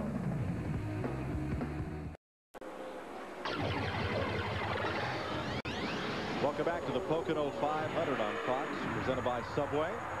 You're looking from turn 1 across the vast infield and the longest front straightaway in Winston Cup racing. And now we finally cycle through pit stops as Elliott Sadler, who topped off before the last restart apparently, is the last driver to pit. Steve? And Mike, they're talking about making a track bar adjustment. Yeah, they're going to put the wrench in 2 rounds on the track bar up. 4 tires for Elliott Sadler. Left side tires going on. Track bar adjustment of 4 tires for Elliott Sadler. I always like to get out of sync, and he's definitely out of sync, and that paid off for him. Coming in and topping off, it gives him puts him in a different window than everybody else. And what he was hoping to do is catch a caution by being up near the front. Hey, we just want to talk about this pit summary here. We want to see how our guys did on this green flag stops. If you notice, Darrell, we talked about Dale Jarrett. Got in good, got out good, and his guys had a great pit stop. Now, look at Jimmy Johnson. He had a decent stop, but look, he lost 3 seconds on what this lap is. That's 2 laps, including the pit stop. But what we have to remember, this kid just made his first green flag pit stop at Pocono. He didn't know how hard he could go through turn 3 and get on the pit road. But you know what? I bet he'll learn fast.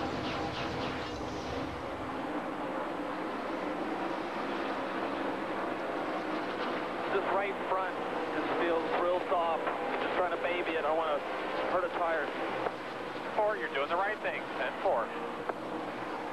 Prior to pit stops, Jarrett was 4.3 seconds ahead of Johnson. He's now 7.5 in front of Johnson, who is in 3rd place. And Larry, probably what they did was they lowered the air pressure in that right front tire. The car was a little tight, let a little air out of that right front tire, a pound or so. It's going to feel a little soft to you until the pressure builds up. Yeah, I mean, these teams will let the right front down possibly to about 31 or 32 pounds. And what he's talking about, he just made that pit stop to get 4 fresh tires, is it feels like it's rolling over. It feels soft. He talked about babying it because when you damage a tire, it's in the beginning on that low air pressure, but it might not show up to lap 30 of a run. And just to follow up a little bit on the pit stop thing, think about Charlotte. I really feel like where Matt Kenseth was so good at Charlotte, and he is again today, is getting to his pit box and getting out of his pit box. And they got on Jimmy about that at Charlotte, and what happened to him on his last stop? He was hustling and he overshot the pit. So, you know, he's just working through some things that takes time and experience. Now he's 2.5 seconds behind Bill Elliott. So it's Ford, Dodge, Chevrolet. Jarrett at the bottom of your screen. And that's a long way. There went Jarrett out of our frame. You know what? I believe Awesome Bill, he has old Mo on his side. Last 4 races, he's had 3 top 10 finishes, 2nd at Dover. Look at the Fox tracks here. This shows the interval to our leader right now, Dale Jarrett. It's shrinking just a little bit as he comes up the short chute right here off turn 2. He has to go by Ward Burton and Hermie Sadler. Lapping past Ward Burton. And Bill really, you know, I don't think Bill's one of those kind of guys that gets real excited about, you know, winning or what happens. I think he's just one of those kind of guys. He's got a lot of experience. He just gave Ward Burton a wave, leaving room to let him by, and Burton has gone. And he's also a driver that has a lot of respect from the other drivers because he's doing a great job and he's out there upholding his end of the deal for Ray.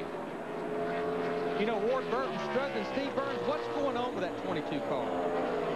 Well, Larry Mack, he cannot keep the car in 3rd gear. He was trying to hold it in literally with his hands. It keeps jumping out of gear, so he's going to have to drive it in 4th gear. same problem Bobby Labonte has. I mean, it's going to just kill you off these corners because you can't get the advantage of that lower gear to pull you off the corner onto these straightaways. Yeah, and he's got double trouble if it's jumping out of gear. Now he's got to hold it in gear, and he only can drive with one hand. But that, you know, that was a fast car at Richmond. Sat on the pole. Transmission trouble cost him that race. Whatever happened to the racer's second best tuning tool after duct tape?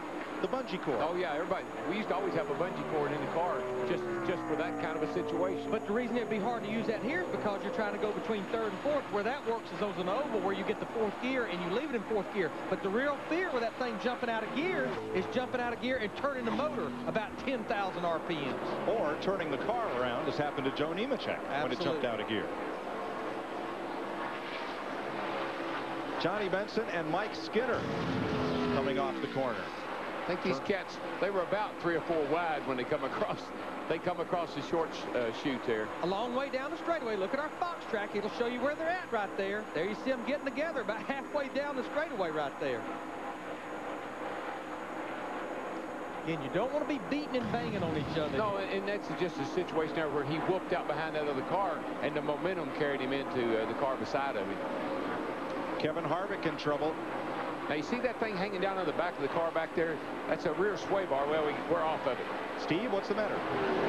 Well, Mike, we caught the tail end of the radio communication. Something, again, it's a transmission problem. They think they may have to bring the 29 to pit road. It's coming your way. See, that's what I was saying in the opening of the show. We used to just, the only thing we did about shifting, the only reason we shifted here was to take care of the motor.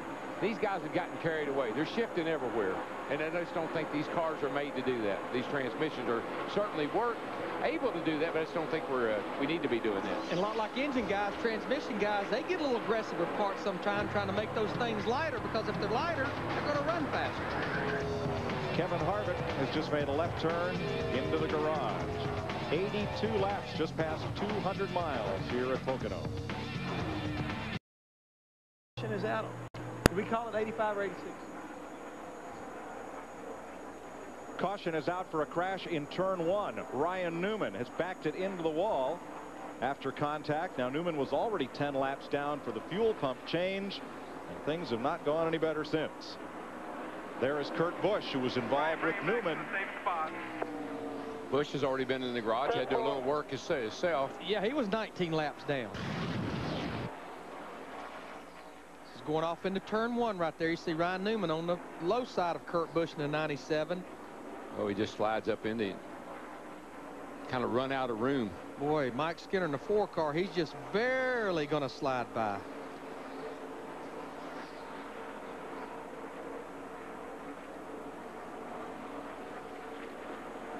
Where they come down the front, 12's got to run on the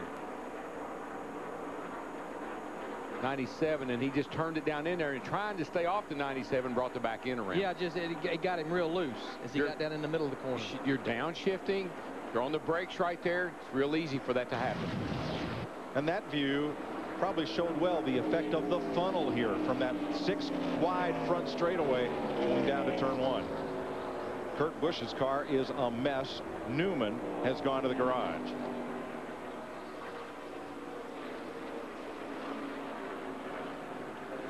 That's one of those deals right there where things are already gone bad and you just made them worse. Obviously had a very fast race car, and now you got a very fast torn up race car.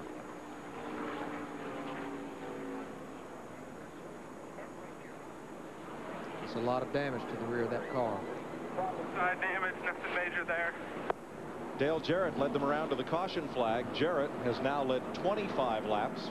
Jeff Gordon has led 30, the most of any driver so far. And I think Jeff Gordon's probably pretty happy about that caution, because he's way back there in 12th place after those pit stops. I don't think his car was very good right now. I'm sure we'll see all our leaders to pit road. There you see the Fox tracks. You watch our top 3. Dale Jarrett in 88, Bill Elliott in 9, Jimmy Johnson in 48. The reason they're not right together, a few lap cars there. That's what's neat about the Fox tracks. Everybody should be on the pit road for 4 tires, full of fuel, important full of fuel, and adjustments. Yeah, what the Fox tracks is showing you, folks, is where your favorite car is in comparison or in relation to the other cars in that line. Everybody down to pit road speed. Here's Dick Berggren. Jimmy Johnson comes into the attention of his crew. He had been in 4th position. This will be a long pit stop because they're going to make 3 significant adjustments. Air pressure is 1. That doesn't take any extra time, but they're also going to change the track bar and wedge to Steve Burns. Well, Dick, Dale Jarrett said his car had gotten just a little bit loose. No major adjustments, an air pressure adjustment. The only chassis adjustment for Dale Jarrett. Left side tires going on to Matt Yoakum. And Bill Elliott's left side tires going on. A little bit of trouble on the left front. He is down and away. He's going to try to win that race on pit road. It's going to be close, Mike Joy. Very close. Have to look at the replay from the line. That's 17. How about the 17? I mean, I watched that guy. I tell you, they have got it going on in the pits, boys. I got to tell you, I give my hats off to Matt. He brings that thing in the box. He gets it out of there. They're doing a great job. Man. Here it is at the line. And there's Kenseth. Kenseth looks like Bill Elliott in the 9. He's going to beat Dale Jarrett for 2nd off pit road. I mean, Matt Kenseth, he got to his pits. He has nobody in front of him, not to block him in. Those guys do what they do every time he comes to pit road. They rip them a pit stop. Good job, good job. That's 5 points. Good job, best pit crew on pit road right now. And I think we might have had a couple drivers gamble and take on 2 tires. We'll check on that when we come back to the Pocono 500 on Fox, presented by Subway. On Fox, presented by Subway, is brought to you by Coors Original, real golden beer. Official sponsor of tailgating, pit passes, and everything else. Guys, night out. We're under caution for the 2nd time today. 88 laps completed. The first caution at lap 26, Joe Nemechek backing it into the turn 3 wall. And this time, lap down cars, Kurt Busch and Ryan Newman crashing in turn 1. Today, boys and girls, we're going to do a little pit strategy here of picking a pit. And what I want to show you is look, see that right there? That's a timing line. And that's a timing line. In other words, NASCAR times the cars in between those 2 lines, and that's how they determine the pit road speed. Matt Kenseth, he's got the absolute perfect pit. Here's the timeline. He can come to this pit, gas it up right there when he comes in, gas it up right there when he leaves. Got nobody in this. That's an open pit stall right there. He can get in quick. He can get out quick. Plus an incredibly fast pit stop. Dick Berggren is in Kenseth's pit with Robbie Reiser. Okay, Robbie, you're leading the race. How much of that's pit stop, how much of it's car, and how much of it is driver? Well, I think it's a combination. We came in 3rd and went out 1st, so that was to the crew. But, you know, the car's been running real well, and Matt's been doing a great job. The race team, everything's good, you know. I don't know what to say. I'm surprised. I'm real surprised after practice last night because we didn't run real well. So we're doing okay. I guess you are. To Matt Yoakum. Dick, Jeff Gordon's been battling a very loose race car all day, and he and his crew chief Robbie Loomis were discussing a lot of different scenarios to try to tighten that race car up. Robbie, what'd you settle on? Yeah, the car was really good at the start of the race. As it's got more rubber now, we've got extremely loose with it. We've been working on it, putting wedge and adjusting the air pressure a lot. Like I said, old Dan Loweser and his family, let go. We're thinking about a praying for him. Also, champion brother back home here. Mike? Sterling Marlin came in 20th and came out 4th. Rusty Wallace came in 16th and came out 5th. Those were the big gainers on this round of stops. And Sterling, those guys did change 2 tires. And so did Rusty Wallace, we're told. 2 tire stops for both of them. Well, it's probably not a bad call because they were so far back. But I tell you, my experience here has been you got to put 4 on every chance you get. What did Rusty tell us in pre-race? His prime focus here, track position. Yeah. Now they've got it. They had to do what they did. They had to do what they had to do to get up there. But I tell you, they're going to pay the price for that. I'm afraid. Let's see. And as they come around, you asked for it. We're going to crank up that surround sound and give you all that horsepower down the longest run straightaway in NASCAR. Let's crank it up.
09 led a lap under caution, making Matt Kenseth now the 9th different leader of this race, but he's under pressure from Bill Elliott coming off turn 1. Well, Bill just able to run low and get back to that throttle and stay in it on the low side. Dale Jarrett, that UPS, the 88 car, he's right there with these guys. Side by side, little give and take here. That says, go ahead, you're faster. Oh, yeah. Bill's definitely in the right position to make that pass.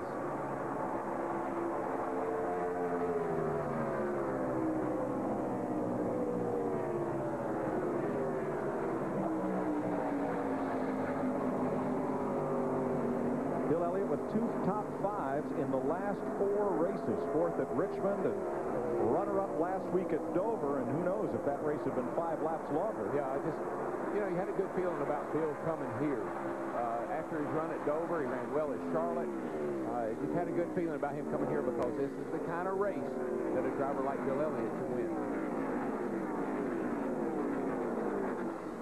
Michael Waltrip right there in 12th place. Outside wall over 17. 17's in the wall over there, guys. 17's hit the wall off turn 2 over there.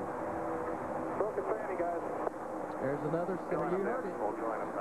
Transmission. Why would you come to a racetrack where you don't have to shift there? It's just an option. And fall out of the race with broken transmission. The new one brought out here. Get ready to go here. Yeah, I thought he got up in the fence, but he just got up out of the way is what he did. The drive shaft, the tranny still shift. Out. He speculates maybe not the transmission, could be the gear, or actually the drive shaft between the transmission and the gear. Comes in here 4th in points. But those drive shafts, let's have a look here.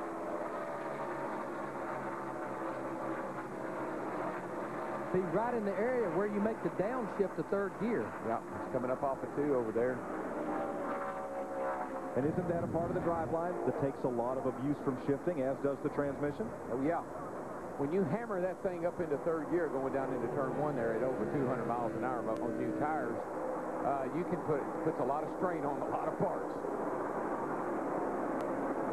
Hut Strickland, the 23, Johnny Benson, Mike Skinner, and Casey Atwood. The battle for about 25th. That's a wad.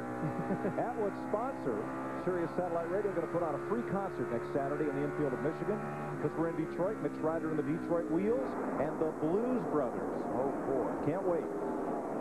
I guess I won't get to see that because me and Burns will be in Kentucky doing the Busch race. We'll tell you all about it. There's a battle for 8. Tony Stewart in that 20 car, Mark in the 6 car. Tony's been, fell back at the beginning. Now he's been working his way back into the top 10. Michael Waltrip right behind Stewart on the outside of Mark Martin. Here's Steve. Mike, when the caution came out, Michael Waltrip came to pit road running in the 11th position. They were on pit road for an extended stop. That's because they took a spring rubber out of the left rear and made an air pressure adjustment. His car had been pushing all day, but he's fought his way back up near the top 10. Robbie Gordon right in that pack. Dale Earnhardt Jr., John Andretti, who led earlier. But look who's up front, the veteran. Awesome Bill from Dawsonville. I tell you, he drove his heart out last Sunday at Dover. I was really proud of him. I told him what a great job he done, and buddy, he's up there today. And let's take a real quick look here at the rundown. Bill Elliott, veteran. Dale Jarrett, veteran. Ricky Rudd, veteran. Jimmy Johnson, rookie, running 4th. Sterling Marlin, veteran. Rusty Wallace, veteran. What do we say when they kind of got going here? This is going to be a race that the veterans would probably dominate. Veterans Day isn't until November. It may come early this year. It may come early. But, guys, that 28 car back there, I'm telling you, he's going to be trouble here shortly. Remember, at the beginning of the race, he would qualify 10th by virtue of the points, had to go to the rear of the field because of changing engines, and he is up to 3rd. Well, he pretty well had this thing in hand last year, if you recall. And this is a brand-new race car, untested, didn't even get to take it to the wind tunnel. They just finished in time enough to get here with it. Had a brand-new car here last year. And he'd like to brought it back, but he destroyed it at Richmond. Now, Jeff Gordon ran away from the field. He built up an almost 3-second lead early in this race. Here he is back in 14th. And he's got his hands full right now. He's not happy at all. But, Darrell, how many times have we seen this? And we've seen this so much. He's up front. He started up front. He leads the race. You start cycling through green flag stops, pit stops. He gets back. He can't go anywhere. I think that team must be one of those teams that if it ain't broke, don't fix it. We're going to fix it till it is broke. I've been a part of that many times. You know what I mean? Sadly, yes. We are 4 laps from halfway. here in the Pocono Mountains of Pennsylvania, and Bill Elliott is in command here by just about 4/10 of a second. Matt Kenseth has gone to the garage area where they're going to replace driveline parts. That's a rear end gear they're taking. Bill Elliott's crew. Race strategy and an attaboy. We'll be right back. Fox welcomes you back to the Pocono Mountains on the Pocono 500 here, presented by Subway, and we have officially gone halfway, 100 laps. Pole sitter Sterling Marlin led the first 2, then Jeff Gordon took over. Ryan Newman led 19 laps, more on him in a moment.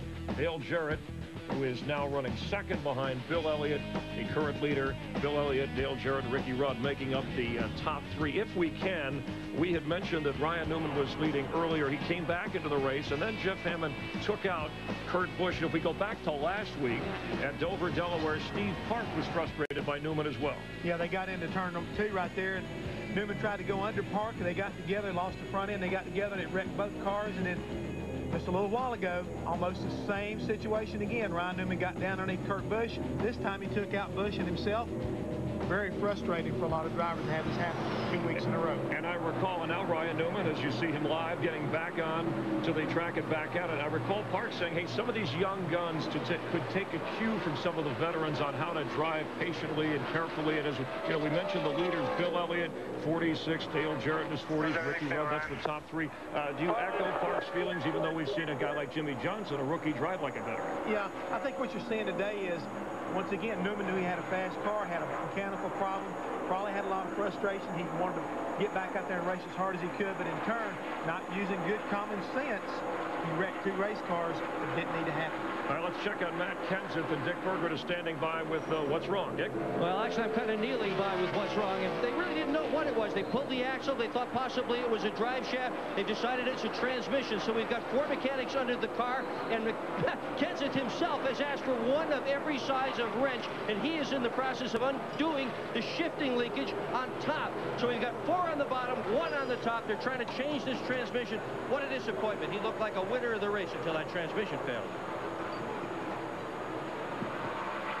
Terry Labonte coasting onto pit road, and Ward Burton, the Daytona 500 winner, has taken his car to the garage. And let me throw an oar in the water here. Clearly last week, Ryan Newman's fault. He admitted as such. He washed up into Steve Park, accelerating off the corner.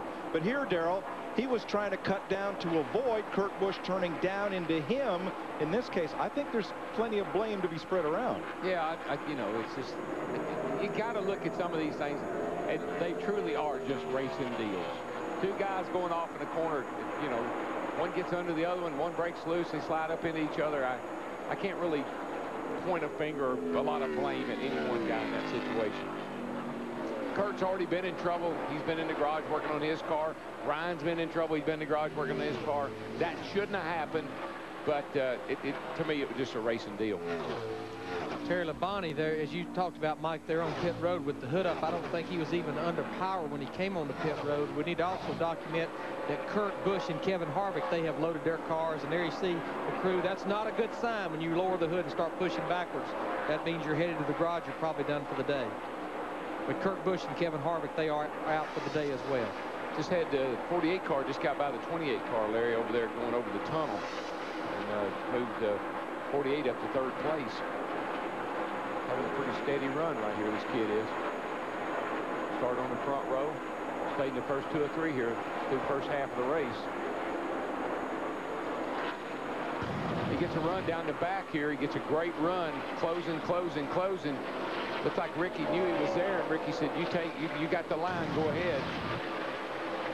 Well, we've seen it so much today. If you start running side by side, you almost hurt your lap times by a second. So if a guy catches you, there's a reason he catches you. And this early in the race, let him go. This is a battle right here for 12th between Jeff Gordon and John Andretti in the 43 car. Clear, all clear. I got a feeling we haven't heard the last of Gordon, though. I think he's off pace a little bit right now, but I think they'll get that car tightened up for him before the day's over with, and I bet we haven't heard the end of him.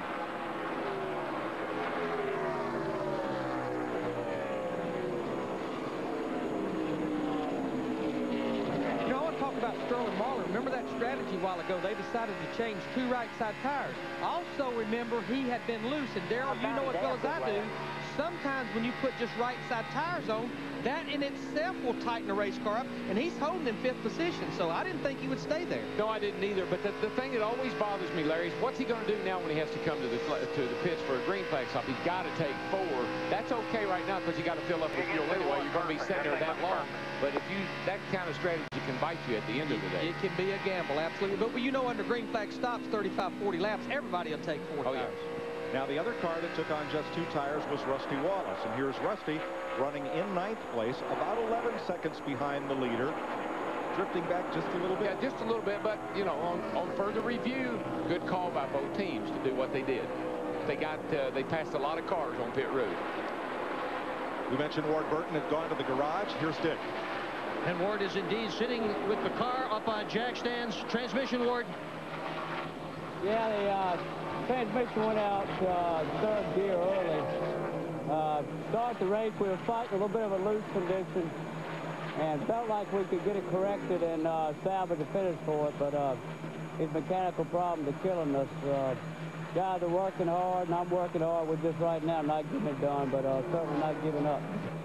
You've heard both the disappointment and the disillusionment in the voices of the drivers today that have fallen out with mechanical problems.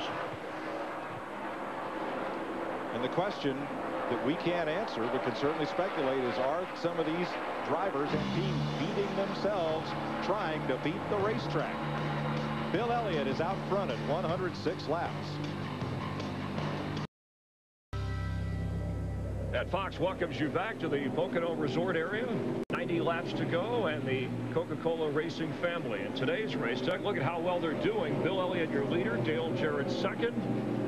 Michael Waltrip, Jeff Burton in the top 12, and expanding Coca-Cola Racing family as the drivers, as you see, Kyle Petty, Steve Park, Kurt Busch, and Kevin Harvick are rounding out the group. You know, there was that movie out a couple of years ago. It was probably on video now. Billy Elliot, about a kid who liked ballet and his father disapproved. Well, Bill Elliott likes to race, and his father so much approves. Obviously, has helped build engines and still does build engines. But at age 46, our leader, Bill Elliott, who hasn't won, Jeff Hammond, in 15 races in Winston Cup.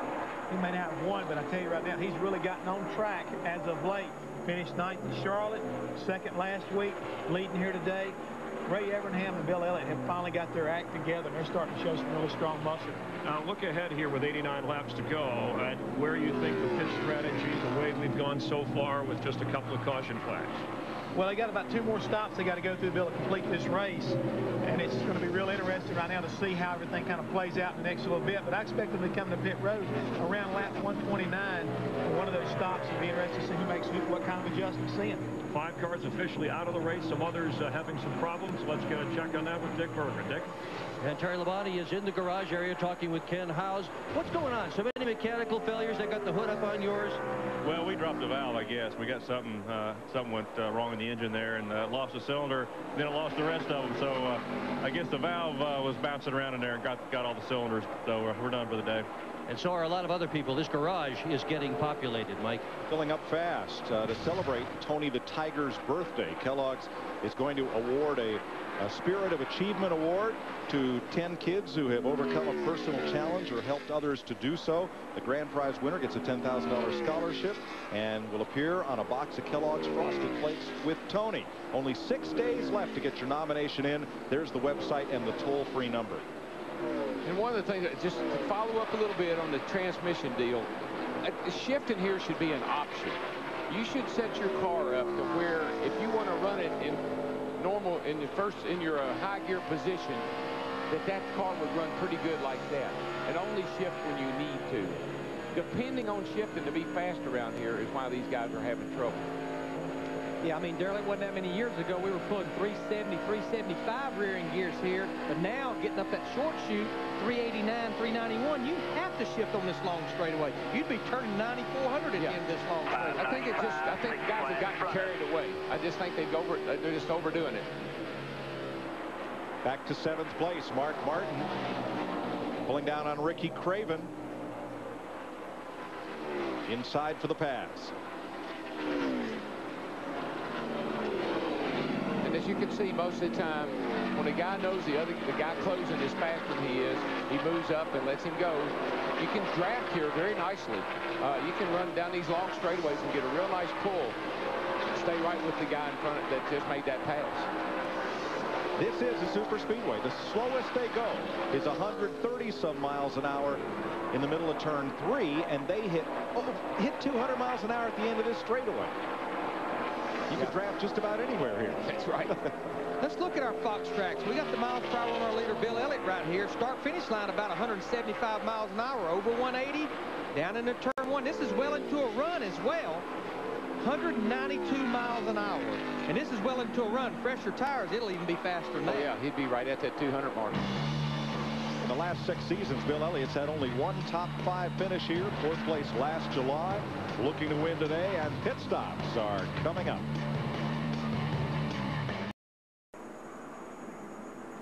John Andretti was running in 15th place when his Cheerios Dodge ran into the turn 1 wall. Yeah, he was going by Robbie Gordon on the outside here. I don't think there was any contact. It just looks like Robbie held him out there, and John had to make a real late entry into the corner and got up in the loose stuff, and the back end come around on it. That's put us under the 3rd caution of the day at lap 115. And the leaders are on pit road. All 29 of them on the lead lap. Dick Berger. Jimmy Johnson's team is going to take 1/2 a pound out of the right rear. That's the only adjustment out of the 4 tires on this car and 2 cans of fuel. Steve Burns. Dick, Dale Jarrett's car being characterized as a little bit snug. They're going to put 1 round of bite in the right rear and 4 tires, Matt Yoakum. Bill Elliott felt like his car was better on the first half of the run. In the second half, a little bit of trouble on the left rear. He's not going to beat the 88 or the 28 off pit road. They went down 1/2 pound on both front tires. 15.94 seconds for Elliott. Okay, Mark Martin, that 6th group, they had a good pit stop.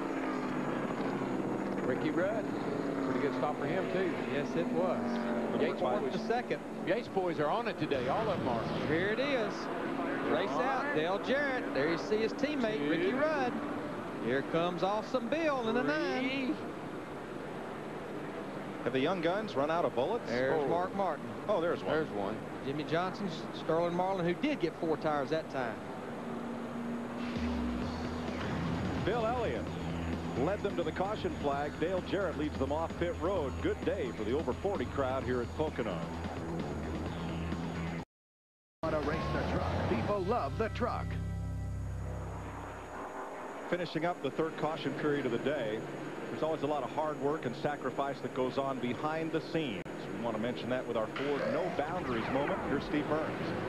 Mike, as DW just mentioned, the 88 team just busted a great pit stop. He's also getting a lot of help from his spotter, former Busch Series champion David Green.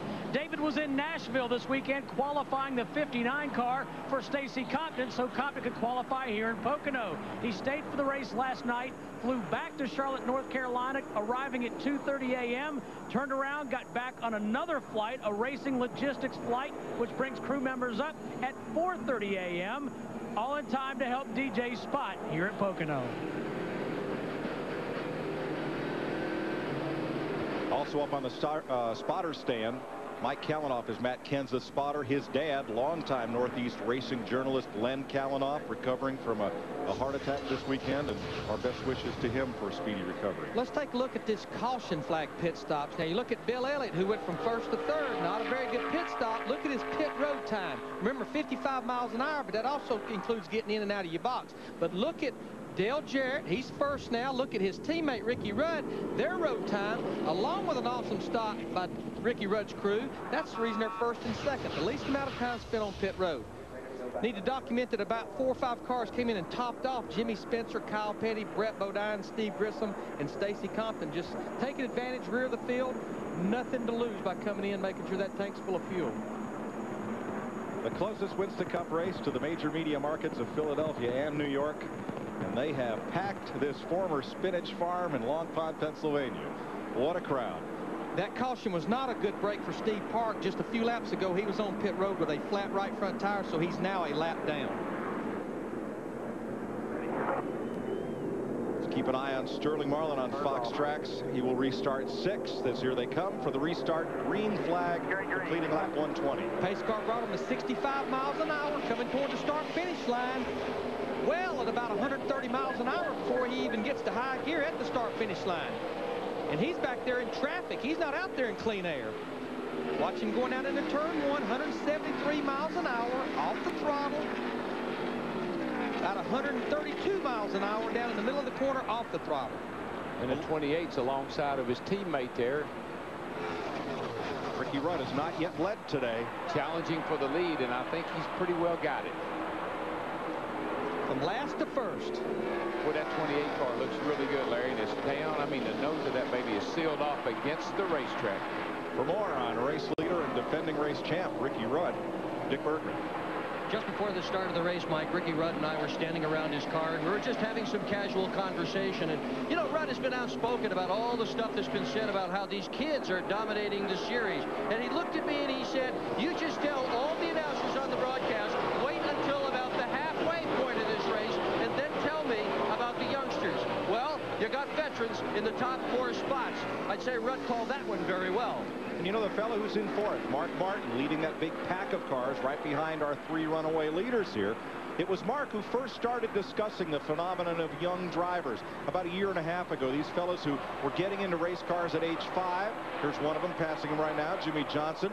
And by the time they get to Winston Cup, they got 15 years of experience. And Mark says drivers his age didn't even get to drive good cars in Winston Cup until their 30s because there were so many good established drivers, older drivers ahead of them.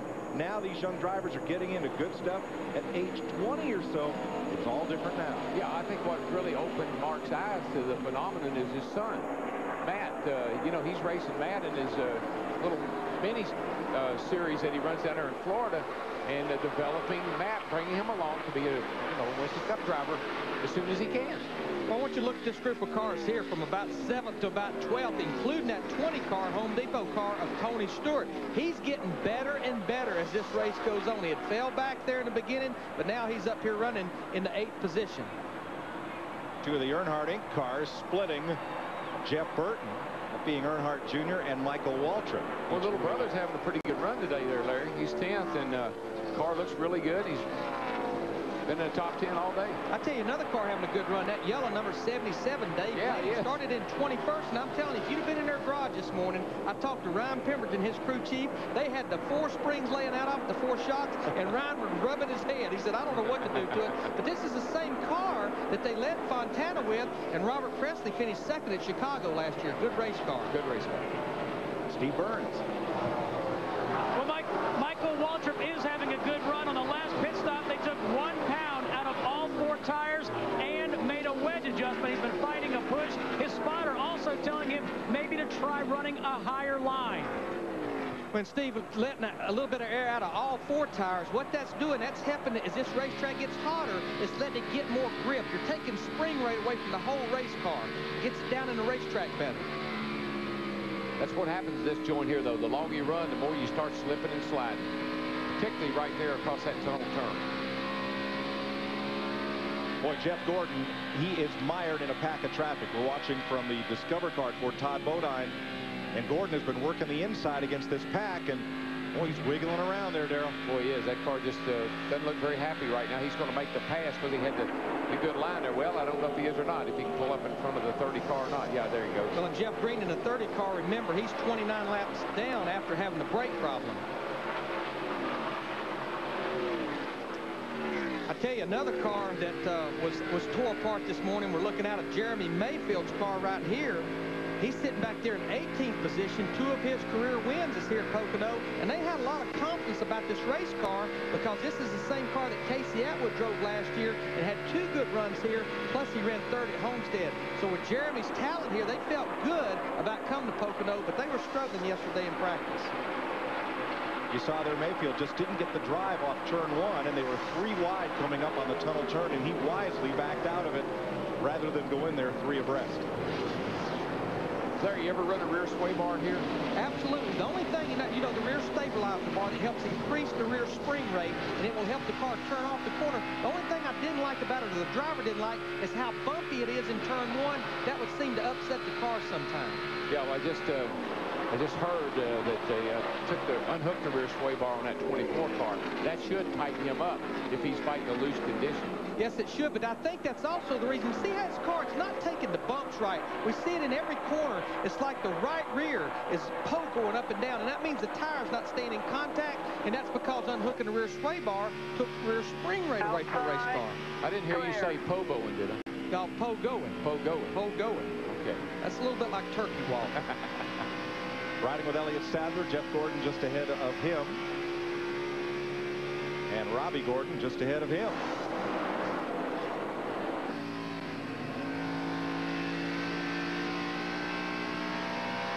Robbie Gordon, perhaps, well, it's hard yet to say whether he'll be adversely affected by the team change at Childress Racing.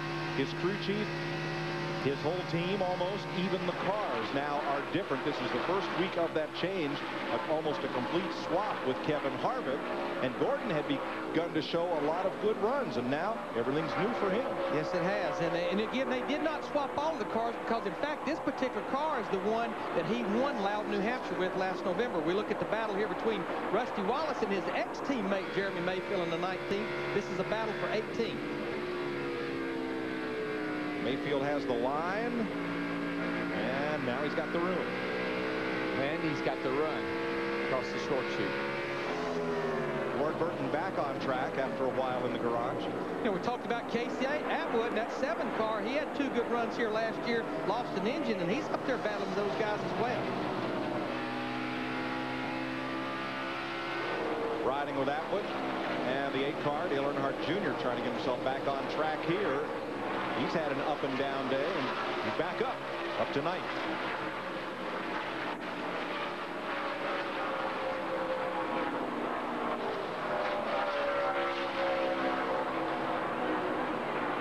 .127 of 200 laps complete. But there's Ward Burton, who has just come out of the garage and is getting back up to speed. Ricky Rudd leads his Robert Yates Ford Racing teammate Dale Jarrett by 0.4 of a second. Bill Elliott is third.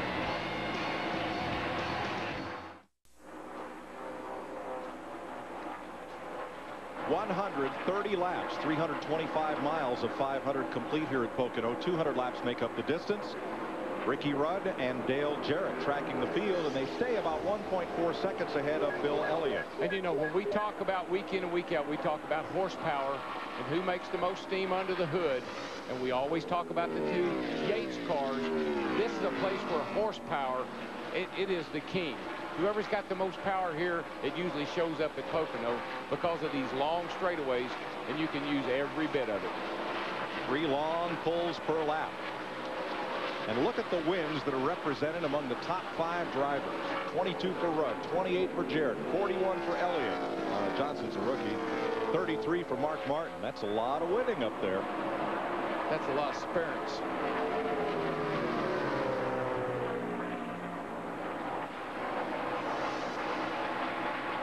Jimmy, late in your runs, are you going back to 3rd through the tunnel?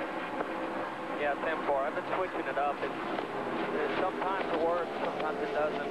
Biggest thing is being in 3rd going into 3 really keeps the car underneath because I've been loose down there, and downshifting knocks me loose.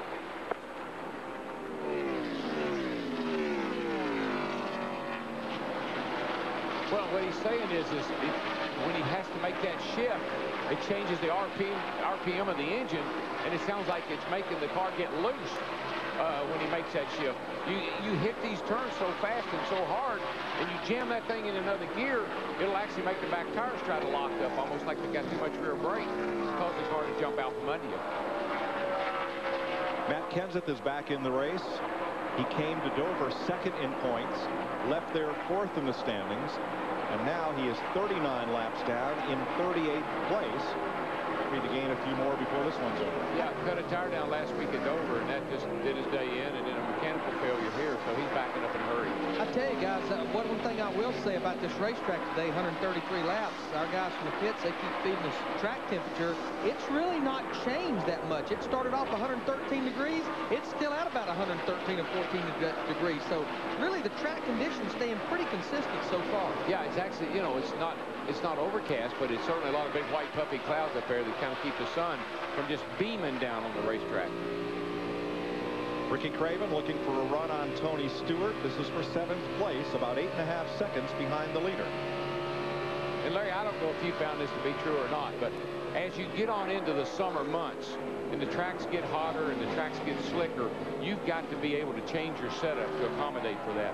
When the tracks are green, just like this place was when you first come here, you can run that great big sway bar because you get a lot of grip, and that sway bar will make the car run nice and flat. But when this track gets hot and slick, you got to start backing off that sway bar and changing the spring combination a little bit. You know, guys, the car that had a good run last week at Dover finished 9th. Bobby Hamilton in the 55 car. He started back in 26, and he's up there in the top 15. I talked to Jimmy Elledge. He told me, Larry, this was the car we ran at Fontana, Texas. This car was terrible. We rebodied it. We didn't test it, but I had it in the wind tunnel a few nights ago. It was pretty good, and he's kind of backing it up here. But, you know, in 21 Pocono starts, he only has 2 top 10 finishes. This place not been that good to Bobby Hamilton. Yeah, but you know what I think happened to Bobby and him when Jimmy left? I think they got a little bit behind. And I think Jimmy's gotten back in there now. He's getting cars, you know, rebodying cars, catching them back up, and it's showing in their performance. Of course, Jimmy Elledge was his crew chief last year. They won Talladega at the beginning of the year. Jimmy Elledge goes to the 88 car with Dale Jarrett. A few weeks ago, he leaves there, and now he's back what he calls back home. To Hamilton in 14th. Meanwhile, Jimmy Johnson in 4th place, closing up on Bill Elliott for 3rd. There's Rudd, Jarrett, Elliott, Johnson, front 4. Behind that, Mark Martin, Sterling Marlin, Tony Stewart, and here's Ricky Craven feeling the heat from Jeff Burton for 8th place. It's like Burton's getting his act together too, Larry. You know, last week had a pretty decent run there at Dover, and today he's, you know, hanging in the top 10. That's a big improvement for that team over what they were doing. Yeah, and I think and I talked to Frank Stoddard this morning. He said, Larry, we've come so far. He said, everybody thinks we have a bunch more power. Everybody thinks we're handling better. But he said, our aero packages, and this is another brand new race car. And when you look at it, it looks like it should be a good race car. Ricky Rudd and Dale Jarrett 8/10 of a second apart. Rudd, the defending champion of this race, with 2 third places, his best of 2002. Told at a place called Miller Time. For Ricky Rudd's team, this must be some sort of redemption. They were in position to win last week at Dover, had a miscue on their final pit stop, and ended up 17th. But right here, the defending champion of the Pocono 500 is out front of Dale Jarrett by 1.1 seconds. They've been flawless in the pits and on the tracks so far. Yeah, they really have, and that just tells you that, you know, we got pit stops coming up here, probably going to be green flag. Can't have any errors, and I'm sure that'll be on their mind. Dick Berggren. Well, the fuel consumption calculators are flying here in the pit area, Mike. The 2 Rickies, Rudd and Craven, both are going to need 2 pit stops for fuel. They can't make it on just 1 more. Ernie Elliott, who built the engine under the hood of Sterling Marlin's car, said it's all going to depend on how hard he bashes the gas. If Sterling uses a lot of throttle, he's going to need 2 stops. If not, maybe he can make it on 1. Yeah, I mean, what I'm seeing, guys, is all the leaders were on pit road at lap 117. That's 83 laps to go. That means they would have to run 41 and 42 laps. And Jeff Hammond, the only car I've seen so far earlier in the race that could do that, now he's back in 16th position, is Elliott Sadler in the 21 car. Larry, hit the nail right on the head, buddy. The 21 car, along maybe with the 36 and the 45 of Kyle Petty, might be able to get that far because they came in just before we went back and restarted on lap 120. You're going to have to stretch the fuel mileage at least 40 laps. Somebody does to be able to go the distance. And these 3 cars are the only ones I've seen so far that might be able to do it. Everybody else is going to come up somewhere between 4 and 6 laps short. I don't know, guys. I think what you'll find, that these guys will get to that window to where they can make it on 1 more stop. I think they're probably telling their drivers, you know, we've got a fuel issue, which we knew we would have. Save a little fuel here. Run the thing in overdrive if you have to. Keep the RPM down. Don't jump in and out of the throttle. And I think they can make it on one more stop. So Rudd and Jarrett lead. Johnson second, Johnson third, Elliott fourth, and Mark Martin is 8 seconds off the lead in fifth. Matt?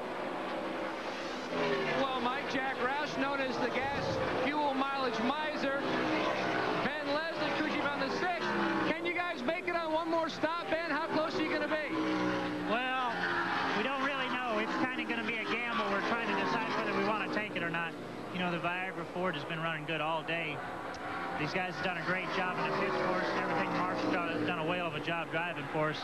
We're crunching the numbers pretty hard. It's close. It'll be just whether we want to roll the dice or not. Mark Martin had never won the Coca-Cola 600. He finally won it this year in this race car. He's never won here at Pocono. Second 3 times. Maybe today will be the day, but the calculator may have the answer. Mike Skinner off the pace. Yeah, something happened over across the tunnel. Looks like the right side's torn up.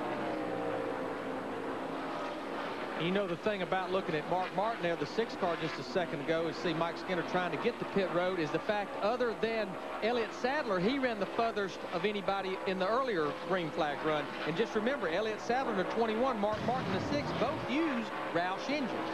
Watch Mike Skinner here slide. Yeah, he got it up in the fence there. He just got in there a little hard over the tunnel.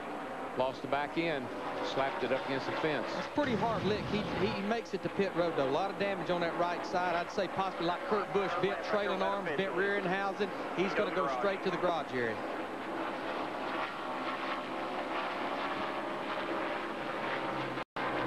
Darrell, you know from running here at Pocono that the best way you can save fuel is you say get it down overdrive. We've already noticed because where the Hollywood Hotel is located that Mark Martin and several other cars are getting in that overdrive quicker off of turn 3 than earlier in the day. Instead of carrying down about the start-finish line, they're just getting up out of the corner and getting back in the overdrive really quick to try to conserve fuel.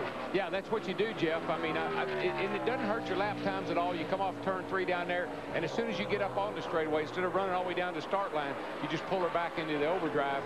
It takes 2 or 3, even 400 RPM out of that engine. Easy on that throttle. Push it down real easy, and that's how you save fuel here. Take it off. Make sure you get that on your tires. These guys can make it. I guarantee you, there's a lot of them that can make it on one more stop. Just saw Elliott Sadler go by Robbie Gordon, and that was a battle for 15th. I think Robbie Gordon in the 31, he had some little problem. Must have got out of the groove a while ago there. You see, he's going to lose another position, possibly to Jeremy Mayfield in the 19 car. I think that's what happened, Larry, is he got up into the loose stuff. They told him on the radio, make sure you don't have anything on your tires. So, Darrell, what have you got to do to make sure that car's okay, and how far are you willing to test it that next lap or 2? Well, that's the whole thing. You ease it down in the corner this time, and you back off just a teeny bit early to give yourself a little bit of time there in case there is something wrong that you can catch it before it gets into the fence. But, Mike, the fuel mileage thing is kind of funny. I'm a driver. I say go for it. The crew chief, he's crunching numbers. He says, I don't know if we can make it or not. You know why? The driver, if they run out of gas, it's not the driver's fault. But you know what? You don't want to run out of gas here, because if I run you out on that long straight, you're going screaming, I'm out of gas. How am I going to get back? And that poor old crew chief's going to make you pit whether he has to or not. Because if you run out there, he's going to have to listen to a whole lot of screaming before you get back here. Call me a ambulance. Okay. Fox welcomes you back to the Pocono 500 on Fox, presented by Subway, and currently Ricky Rudd, the Iron Man. You could call him maybe the Tin Man, the way he's driven with a lot of heart, coming from back of the pack, working his way up, and leading his teammate Dale Jarrett. And you see the youngster Jimmy Johnson, then Bill Elliott, and Mark Martin, with just 52 laps to go. We've got a great race shaping up here right now. We've got one critical pit stop getting ready to come up. We've seen the last few races how pit stops can really affect the outcome of a race. I think today's will be no different. 7 of the 11 leaders today driving Fords, and the Robert Yates Racing, in case you're wondering, 4 1-2 finishes of all time, but some mechanical problems. Jeff Green having his toll taken here on this track. Ryan Newman, Kevin Harvick had a drivetrain. Matt Kenseth with a transmission problem. Terry Labonte dropping a valve, and then Jeremy Mayfield moments ago stepping out to the last 100 miles of this 500-mile race on the unique track that it is. And you talked about it on the pre-race show, not necessarily taking the toll on the driver, but the car. It really can, Chris, because we keep talking about it, these long straightaways, and you have to downshift trying to save that RPM using the transmission like you're doing. You've just increased the probability of breaking part of this race car in the last 100 miles. Usually all this kind of comes together, and if you're going to have an engine problem, it shows itself, or a transmission problem, this can happen. Got about 5 laps to go before pit stops. So standing by is Matt Yoakum with Robbie Loomis. Matt? Well, Chris, Robbie Loomis called to unhook the rear bar. It's helped his man, Jeff Gordon, now in 9th. Robbie, you've helped the race car. Now what are you going to do to help with the track position? Yeah, we really need a caution to get caught up. The DuPont Chevrolet's on rails right now. He's really happy with it. Just need a caution to get some track position back up there, and we'll be in great shape. Now, what's your fuel mileage game plan look like? We're watching it. Brian Weitzel and myself just been discussing it. We're going to have to see what shakes out here at the end. They feel like they're probably going to have to make it on 2 more stops, but it's very close. They're working on it and working on it. Steve Burton. Matt, Jeff Burton at 99 has been fighting a tight race car for much of the day, but he's found a new line on the racetrack that has helped his lap times tremendously. He has good forward bite, but he wants the car to be a little freer on the next stop. We are 3/4 distance, 150 of 200 laps completed, and of the top 10, 9 are experienced drivers. Ricky Rudd the leader, Dale Jarrett second, but here's the 3rd place car, Jimmy Johnson, the rookie, coming onto pit road. And there's such a fine line between getting the car right. That's why you just make those little half turns, half pounds. Johnson is in his pit. There is no way Jimmy Johnson is going to make it on the fuel he's taking this time. No way anybody's going to go 49 laps on this. They're going to tear a piece of the windshield covering off to let him see a little bit better. Normal routine, 4 tire change for Johnson. No adjustments to the car other than air pressure. Another good stop, and he's gone. I mean, if you know you can't make it, there's no sense in stretching it. Don't take a chance, because if you're getting a little worse fuel mileage, Jimmy Johnson's been running pretty fast this segment. He's probably used a little more fuel, so might as well come on in, get you 4 fresh tires and get advantage. I'm saying anybody that comes in from lap 157 on possibly can do it on that 1 stop. But right now, as Jimmy Johnson, as the leader, comes into view, dictated the race pace, because now that he's out there on fresh tires, Darrell, is everybody else going to want him right away? I think tires are not the issue right now. Everybody's thinking fuel. Everybody's trying to get to that window to where they can make it on 1 more stop. That's the big issue right now. But Darrell, if you know you can't make it, here comes the 24 car, and he's going to spin it up. He's going to hit. Oh, he gets a stop right before the pit road. And that's just residual unburnt fuel out the exhaust. That's not a problem. But Gordon, trying to keep race speed as far as possible, locked up the brake trying to get to pit road speed, spun out. And the clock is going tick, tick, tick while this is going on.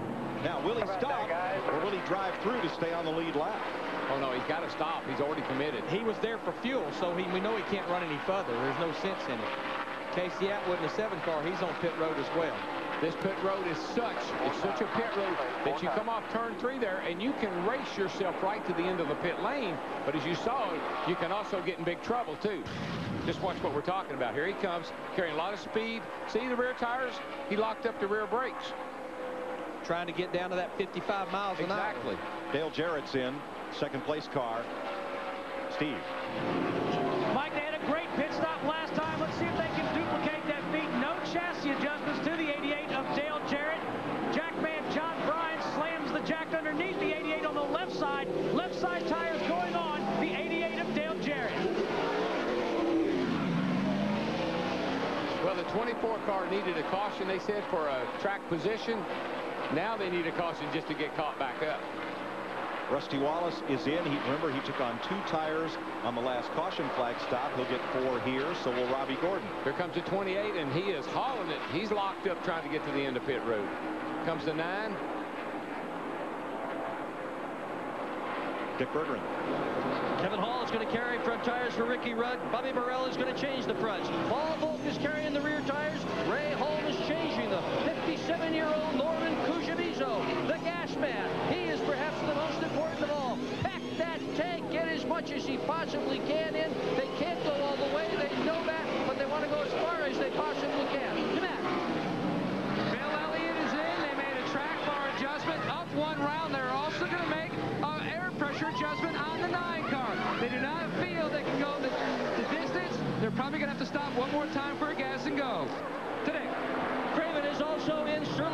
just passes Craven. He pitted just after the 28 of Rudd. All these cars, 4-tire change and 2 cans of fuel. Johnny Benson is in. Hut Strickland, Todd Bodine, Kenny Schrader among those making pit stops. Darrell, locking up the rear brakes. Yeah. When you're just about out of fuel, does that make that car tough to drive? Oh, yeah. That's why I did it. There's no fuel back there. The car's real light on the back end. And if you're borderline with a lot of rear brake, which that's what you try to do, is have as much rear as you possibly can. Out of fuel, come to the end of pit road, tires worn, spin it out. Tony Stewart, the 20 car, he's on pit road. Mark Martin has assumed the lead right now in the 6 car. And he's one of the ones we will be watching to see how much further he will go. And these cars normally have a balance bar in there that they can adjust. I am not a big fan. I told my guys always, I don't want a lot of rear brake. On these fast speedways, that's so many times you get yourself in trouble. Matt's in Tony's pit. Tony Stewart in. You can see the wrenches in the back window. Shaggy makes a track bar adjustment. Jeff Gooch Patterson. Oh, Tony Stewart stalls the car. Gooch tried to pack that fuel cell full. Stewart stalled it when he dropped the clutch. And now out front, 2 Roush cars, Mark Martin and Jeff Burton. And they can make it on fuel. If they make one more lap, here comes Burton. Right now, I think they're in the window, Larry. I believe that the 99 and the 6, if they top up, pack it full right now, I think they can make it. Well, Jeff Burton, he's on pit road here at 156. That's 44 laps to go. Now, it's only been 39 laps since he pitted, so it's going to be interesting. Steve Burns. Jeff Burton comes to the attention of his crew. Mark Armstrong will change the front tires on the 99. No wedge adjustment to the 99 of Jeff Burton. Come around to the left side. Burton's been fighting it.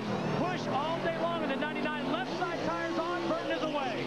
Kyle Petty, Hermie Sadler, Steve Grissom are in. Steve Park stopping as well under green. 6 car still going. That's lap 157 right there. 2 more laps, pal. Just conserve Two more laps. That's a given. He can make it. Yeah. He's running his own race right now. He don't care what other people are doing. Did you see the cartoon in Winston Cup scene this week? And Mike Smith from the Las Vegas Sun does the cartoon every week. Why is Mark Martin so good? And it's got a crewman saying, hope NASCAR doesn't see this. He's pouring little blue pills into the gas tank of Mark's car. Maybe they're gas mileage pills. Maybe they're not. Maybe not. Now what I see 5 cars that have not pitted yet. 2 of them are Roush cars, which is Mark Martin, and remember, Elliott Sadler. There you hear Ben Leslie telling Mark Martin, that's their fuel gauge, fuel pressure. You don't want, if you start seeing it fluctuate, you better get to pit road. But Elliott Sadler with the Roush package. But the DEI cars, Michael Waltrip and Dale Earnhardt Jr., they're still out there as well, running 2nd, 3rd right now. And as usual, Jack Roush, he'll pit 1 car early. He'll try to stretch 1 car, trying to play the odds in different ways to give one of his drivers a chance. Dale Earnhardt Jr., is he out of gas? He stretched it a little too far, I believe. Dave Blaney in the 77 car, he's another one stretching, and he was hitting the pit road. Man, do you see him smoking all 4 tires? Like he was Look at there. He blew the right front out. He locked it up, blew the right front out. It wasn't a burnout, it was a burn-in. Yeah. Oh. That's all right. Doesn't need that tire anymore anyway. That went off. But I'd say there's a good chance that Dave Blaney, who normally gets good fuel mileage, he can make it from here. And here comes Mark. He's coming into the 3rd turn now, and he should be on pit road this time, which puts him well within the window of making it. Here he comes. Bobby Labonte's in, Stacy Compton's in, and Mark is hauling the mail to that timing line. Right there. Here he comes, guys. Now the 15 car hadn't pitted yet. Or the 21 of Elliott Sadler. We saw him go 44 laps earlier. Looks like a hold on Dale Earnhardt Jr. Look at it, looked like speeding on pit road, but if he was not running. Get off the car. Matt Yoker, what's going on? Larry back there holding his car was silent. When he came in, he was out of gas. When he's out of gas, he could not tell the speed limit by the tachometer. It was a tough entry for Mark Martin because he had to go around the 8 car. They were trying to stretch Martin's team, trying to stretch it to lap 159. They made their window. They are packing that fuel cell full of fuel, and he is down and away to Steve Burns. Well, that Michael Waltrip was afraid he was running out of gas, but they get to pit road just in time. Greg Osborne changing tires. Michael's fighting a push as well. 1 pound of air back in all 4 times. Chandler and Jimmy Spencer. Great stop on Michael. Boy, that team is really on it today, Larry. Spencer getting his work done as Ricky Rudd will come back to the lead. Now, when they come back here in July on Thursday in Berwick, 40 miles away, Jimmy's hometown, he's going to have a little charity golf tournament up there. I wonder if he'll be doing any gardening. Little garden party, maybe? Ricky Rudd has gone back to the top of the leaderboard with 40 laps to go in the Pocono 500. No, make that 2. Ed Fox welcomes you back at the Pocono 500. 14 lead changes, 11 leaders, and undergoing the recent pit stop, which is 37 laps to go. Let's take a look at the Busch point standings. And Jack Craig, who was the winner last night, a big win, an emotional win for him. The points leader followed by Jason Keller, Greg Biffle, currently running 4th, Bobby Hamilton Jr. running 5th. Craftsman Truck Series standings sponsored by Sears. David Starr, your leader, followed by Rick Crawford, the veteran Ted Musgrave, Jason Leffler, currently running 5th. We'll get back to the final 100 miles at the Pocono 500 in just a moment. You get a look at the leader.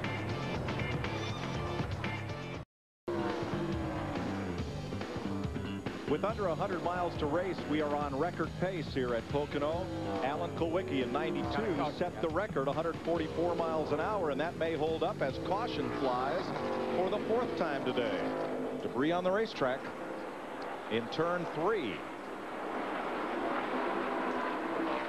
Dale Earnhardt Jr. in position to get a lap back from race leader Ricky Rudd as they come around to caution. Big break for Jeff Gordon, too, guys, because he was just a few seconds from going a lap down. Well, it's a big break for all those cars that can't make it on fuel. They can come to pit road and fill up with fuel now. You know, Larry, I know you get angry with me for saying this, but I just didn't think we were going to have to worry about that fuel window. Did you throw something out on that racetrack? I have. And somebody may have. I've got to back him up, folks. During commercial, Darrell says, well, you know, there could be just one more caution, and I think there's going to be one. And here we are. But now what I would say, since we pretty much know Mark Martin, Dave Blaney, Elliott Sadler, Michael Waldrop can make it, I would predict those guys with only about 8 or 9 laps on their tires very well may stay out, try to keep that track position here with about 30 laps to go possibly. That's not a bad call.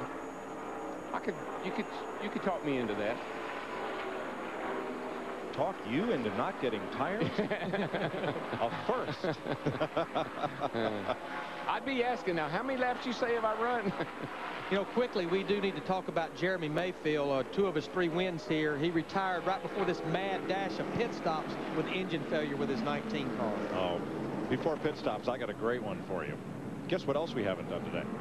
Oh no. Pit Boys trivia. I hadn't heard the music. But I'd say after this set of pit stops, we'll probably do it. Don't get nervous until you hear the music. Put your thinking cap on. This is a good one. They get. You thought last night's was something? Yeah. This is a good one. 32 laps to go. Caution is out for debris, so they'll be able to clean that up quickly. The pits should be open. We'll see if the flag changes this time by. And here the drivers will follow into the pits. Ricky Rudd, Dale Jarrett, and Mark Martin, who is the 5th place car. The pits are open. And we'll pay close attention now with a little pointer on the 6th car to see if that pointer stays on the racetrack possibly. First 3 are in. Elliott's in. Martin's in. Marlin. They're going to buy some insurance here, Larry. That's just a little insurance policy. Get 2, top up, don't have to worry. Mick Berggren. Car 28, Ricky Rudd, 4,800 in 2nd gear, down on pit road. He needed this stop very badly, could not have made it to the end of the fuel he had. They're going to put 4 tires in to Steve Burns. Pit car 88 is in. They will make a chassis adjustment. 2 rounds, 3 rounds on the 88 of Dale Jarrett.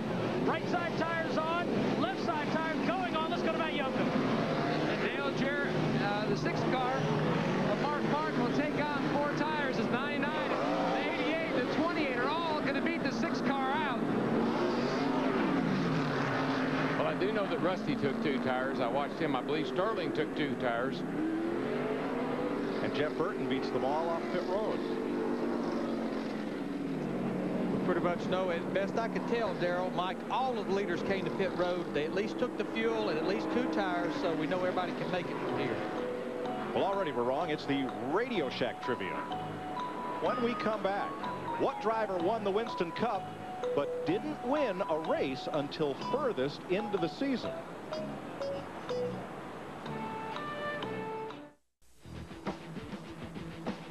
Welcome back to Pocono, finishing up the 4th caution of the day and our Radio Shack trivia. What driver waited the longest to win the first race of his championship season? Well, I don't know. I've not a clue. I just don't know. Matt Yoakum had it right. It was 1961, and it went 26 races before who won his championship? Who was it, Matt? First race, Matt.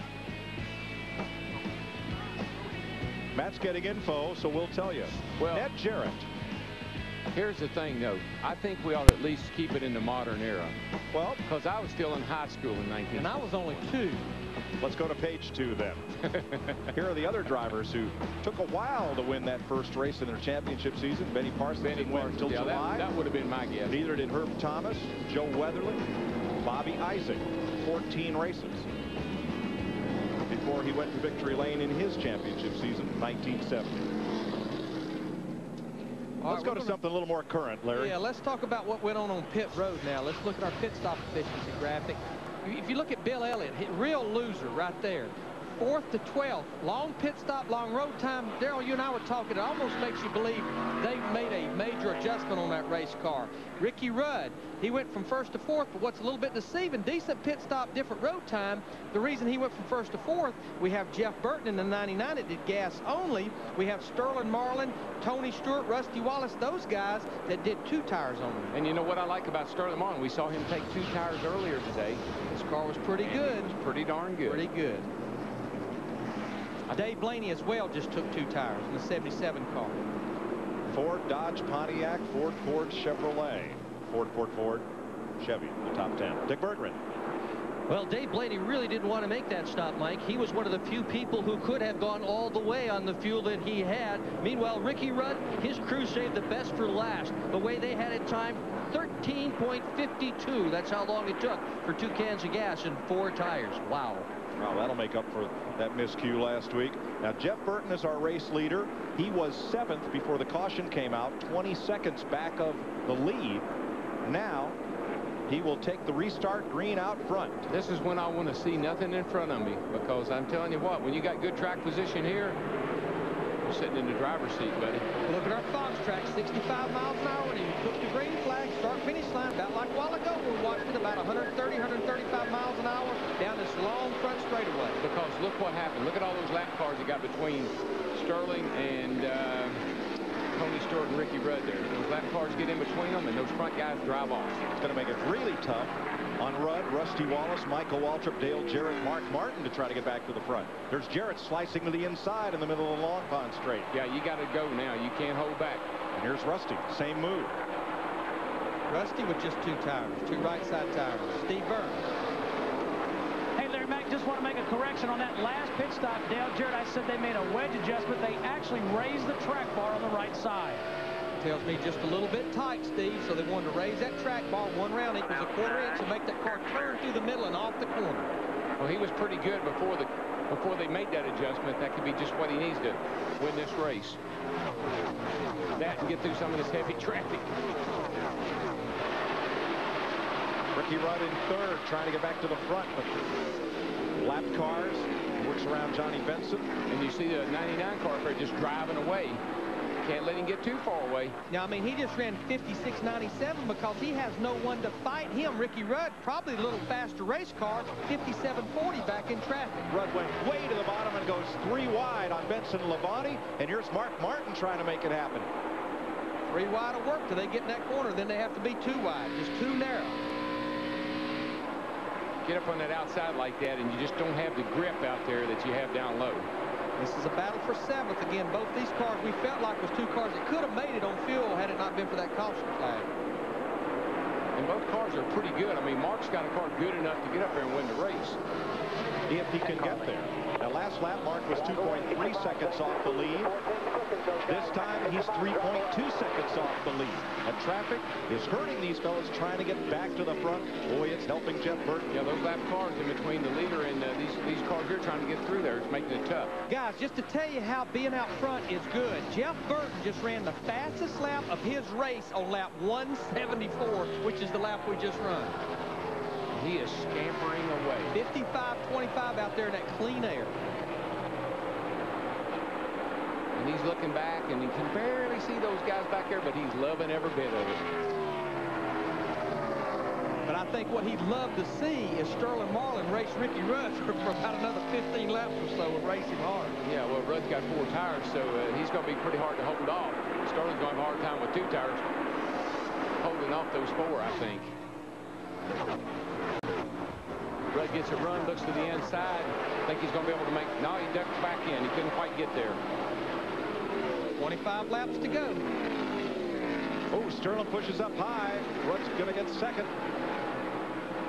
Or is he? Well, you know, he can run that low line because he's just got a little bit more grip. Rudd does. Sterling has to kind of let his car slide up the hill a little bit with just those 2 tires. And here comes Jarrett against Tony Stewart for 4th.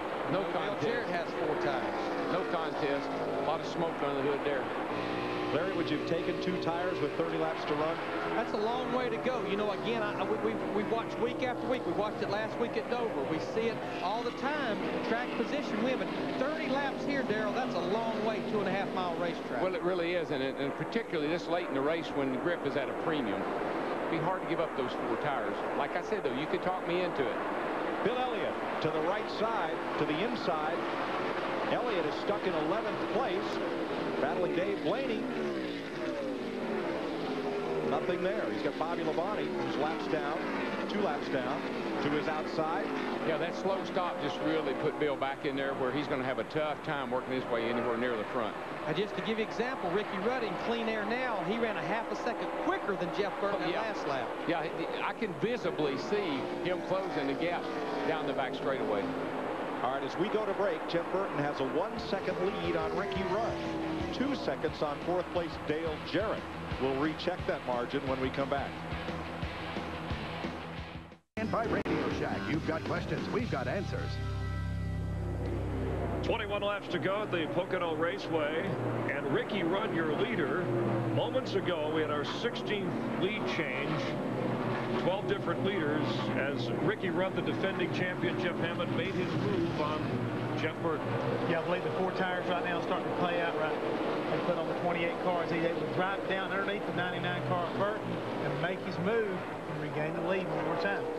And, of course, Ricky Rudd is 658th consecutive Winston Cup race, adding to his record. And fresh tires here for Dale Jarrett, the teammate of Ricky Rudd, part of the Yates Racing team. Yeah, really, Chris, I believe that could be who's going to be the guys for the race right now, based on that situation right there. And we look in the pits and see that Bill Elliott's got some kind of problem under the hood. And more than likely, at this late part of the race, it could be an engine-related situation. 15 races since Bill Elliott's last win, and he was a part of the veteran group that led much of the second half of this race. But Ricky Rudd currently leading, and Dale Jarrett second, Jeff Burton running third. A couple of Roush cars up there. Mark Martin fifth, Sterling Marlin, your points leader, fourth. I can tell by the look on the crew member's face that when he looked up underneath the 9 car of Elliott's that there is definitely something wrong that can't be repaired. It looks like his day is done. All right, briefly, 19 laps to go. Jeff Rudd, is this the kind of position against the defending champ here that would you make him the favorite at this point to hold on? Well, it looks to me like right now his teammate Dale Jarrett is closing pretty quickly. Ricky's pretty smart. He knows he needs to save a little bit right here. Still got a little ways to go. So when it comes time to pass it, it may be kind of hard to do. It's going to be a great racer as we go toward the end. All right, let's check in with Dick Berggren, who is the crew chief, Fatback. I feel more comfortable saying Michael McSwain. Dick? Well, after a tough start today, Ricky Rudd seems to have everything going his way. They overheated early. They've got that problem corrected. They've managed to restore the lead. They are back out front with a lead of 1.2 seconds. Michael, is this race in the bag? Ain't no way, man. That second place car, it's a good car.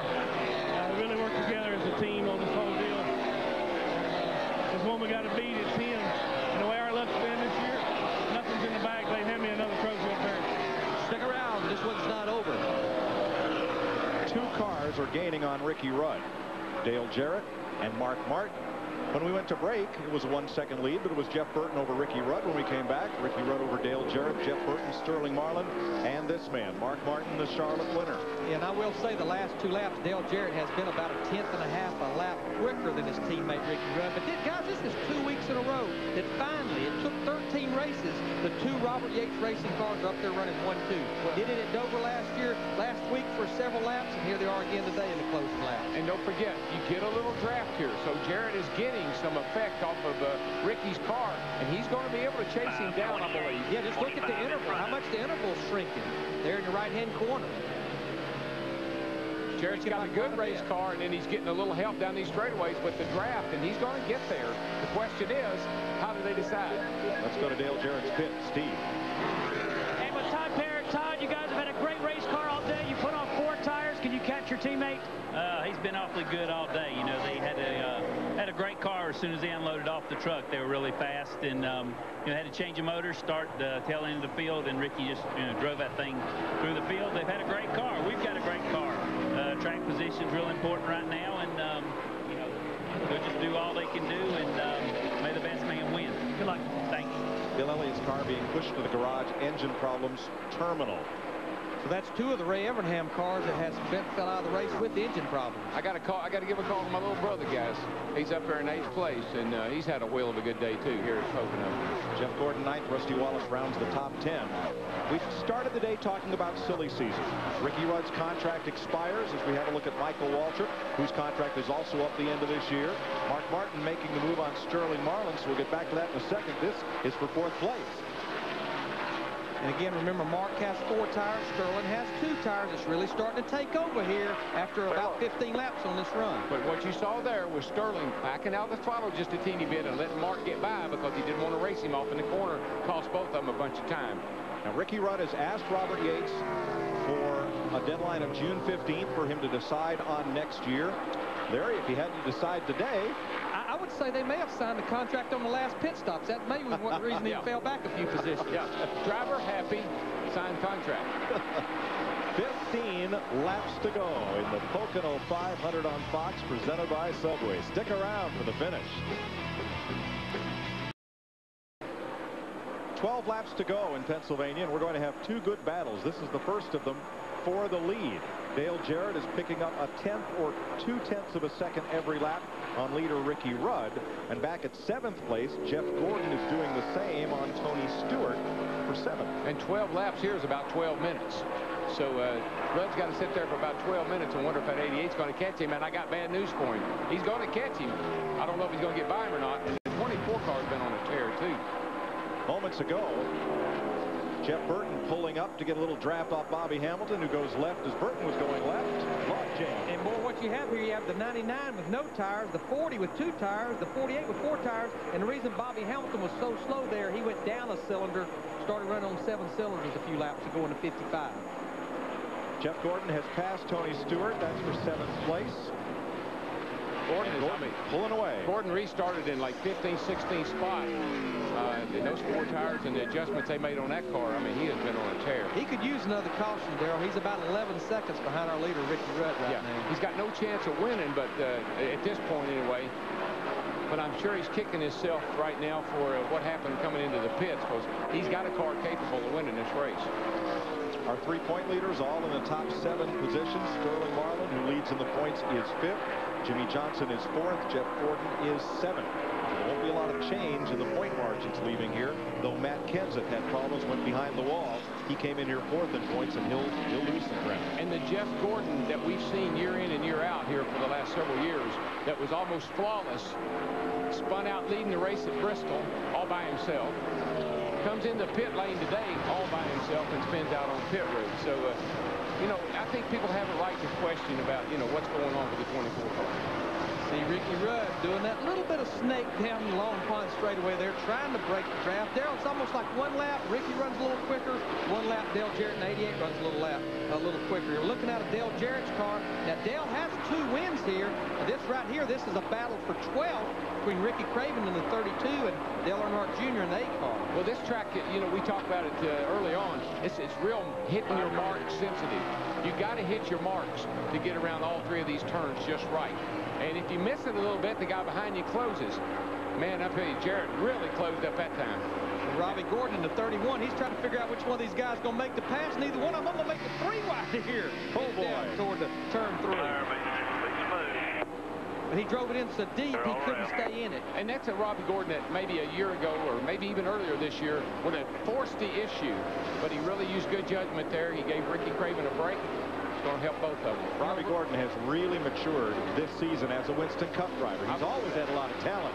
Now he's got the maturity to go with it. I believe that. And right behind him, there's another good run for Kyle Petty, that 45 car. Of course, he has one win here, and he just keeps getting better as this year goes on. Kyle says this is our zone right now, 11th to 20th place. We're right in that zone. Right now, he's placed 15th.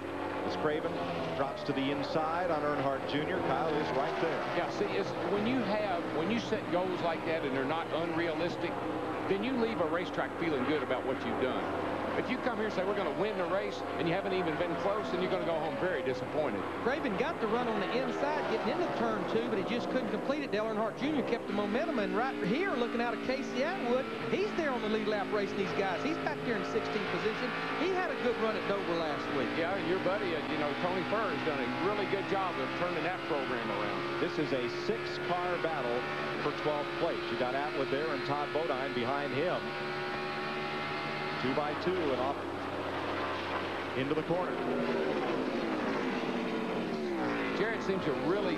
Whoa! Craven got up in front of Robbie Gordon. Got pretty sideways there. And he lost all those positions. Now, the car that's coming by him now, Jeff Green in the 30. Remember, he has a brake problem. He's a lot of laps down. He looks like he might have a problem. I don't know if there's anything wrong with the car. He might have a problem. Yeah, restart by heart. I think that's it. Clear. Uh-oh, the 31 car's got a problem now. 31 car's slowing, Larry, it looks like, over here coming into turn 3. Yeah, a bunch of cars going by. I think he's got a tire down. Rubber all over the place. Yeah, left front. Good. He got a tire down. Right here. Come in now or stay out?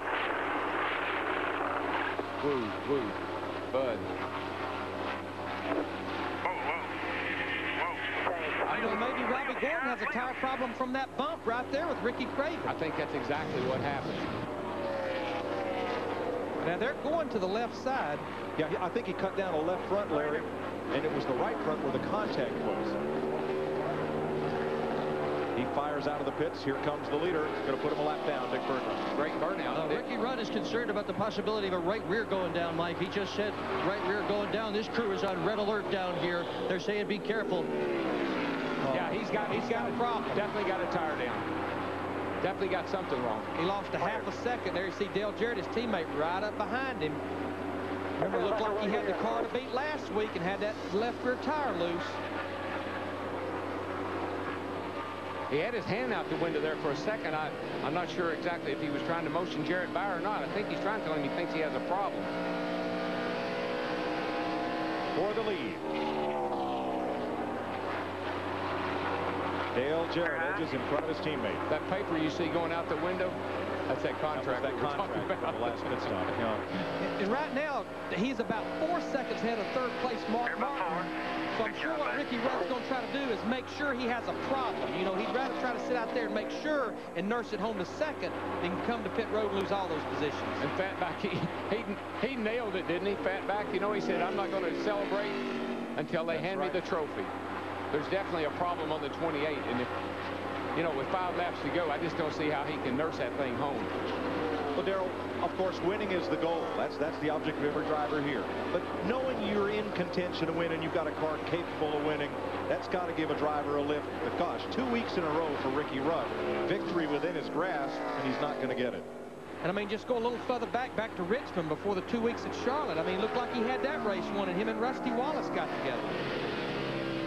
Yeah, they're running well. They're running certainly good enough to win. They just don't have any racing luck right now. This is a battle for 12th right here. Casey Atwood, he's picked up 4 or 5 positions just in the last 3 or 4 laps. This is the last Evernham car in the race. The Ultra Evernham Motorsports, Jim Smith and Ray Evernham on this number 7 car. You know, there's a lot of cars that has gotten underneath Dale Earnhardt Jr. getting in the corner, but Dale Earnhardt Jr.'s car's working pretty good in the second groove in all the corners and just can't complete the pass on him. Hey, what a weekend for the Jarretts. Jason second yesterday in the ARCA race to Damon Lusk, the winner. And here's his father, Dale, who spotted for Jason yesterday from the top of the truck in the lead with 3.5 to go. Rusty Wallace, Michael Waltrip fighting for ninth. Dave Blaney in the 77, the yellow car right there behind him, lurking to see what's going to happen between these two. Boy, it never fails here. Things change so quickly the last few laps of this race here at Pocono. Engine failures, people that make good calls on their pit stops. And the folks in the grandstand, they know nobody's left. That's right. And they're not standing up. They're all standing up. Mark Martin has just gotten by an ailing Ricky Rudd for second place. And here comes Jimmy Johnson. 3 laps to go. Right now, Mark Martin's about 3 3/4 seconds behind leader Dale Jarrett. Dale Jarrett just needs to make sure he hits his marks. He has a pretty clean racetrack in front of him. Just needs to make sure he don't get himself in trouble. And more tire smoke from Ricky Rudd as he let off the gas for turn 1. To be able to continue on like he is, Larry, I got to think it's a left side tire, because if it was a right side tire, I think he would have had, I don't think he could have driven the car. His lap times have fallen off about 3 seconds, Darrell, but that's still hauling the mail around here. Yeah, I don't see anything down the left side. It looks clean. Tires all look okay. Maybe that right rear is getting soft. 3 to go. Make that 2 as Jarrett crosses the stripe. Right now, 5th place Sterling Marlin's about 2.5 seconds behind Ricky Rudd. And Jeff Gordon is all over the back of Sterling Marlin.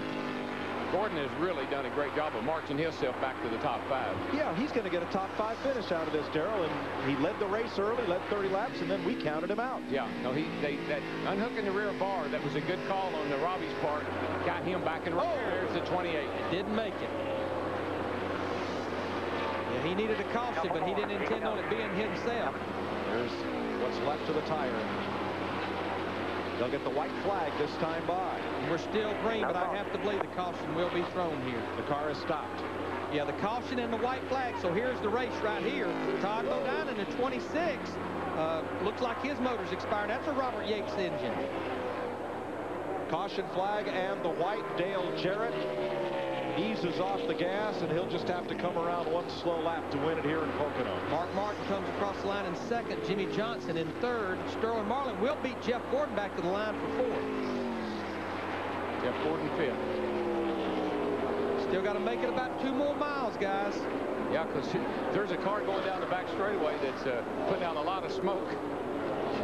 Todd Bodine. There won't be a mosquito left in Pennsylvania when he's done. And he'll try to stay out there because he's still on the lead lap in 17th position.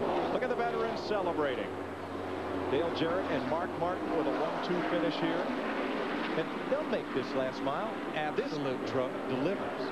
And they know they have plenty of fuel. You know, I was mentioned earlier before he got some battles, Dale Jarrett has 2 wins here. The last one back in 1997, but his first win here in Pocono was in 1995 in the 28 car. I'm telling you, what is the 28 team going to do? I mean, this is 3 races in a row.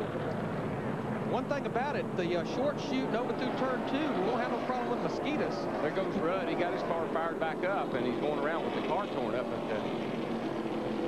Yeah, Rudd is actually going to complete all 200 laps. So there he goes. That right rear tire was the problem. Right rear tire was just getting soft, and it finally let go. He's going to be in 18th place, assuming Todd Bodine makes it all the way around. So Ricky, he's not just out there for show. He could pick up a spot if Bodine's problems are, we know they're terminal, but if they prevent him from coming around under the caution. And Dale Jarrett will get his first June Pocono win. Hey, David Green, that sleepless night paid off. He's the spotter for the winning car today, as Dale Jarrett comes around behind the pace car for his 3rd Pocono win in his 31st start here and his first victory in the June race.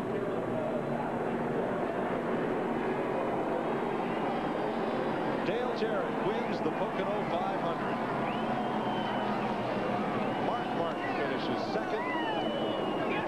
Rookie Jimmy Johnson third. Sterling Marlin and Jeff Gordon comes back for a top 5 finish.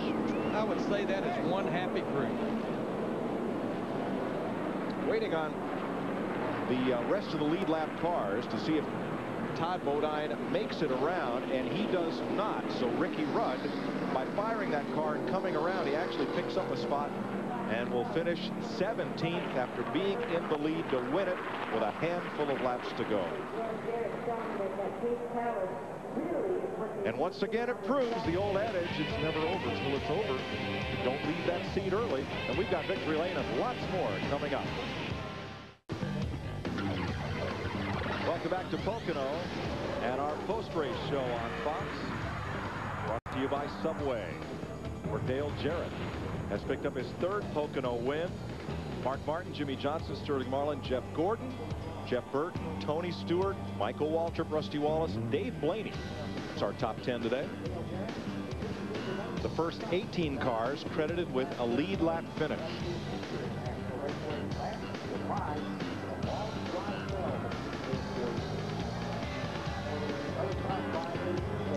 Hermie Sadler, the last car running, and the last race on Junie Donlevy's car for the CF Sowers folks. And back through the rest of the field. Bill Elliott had a great car all day and then had trouble right there at the end. It's unfortunate for Bill because he really looked good all day long. 4 caution flags, 3 crashes, and 1 debris caution.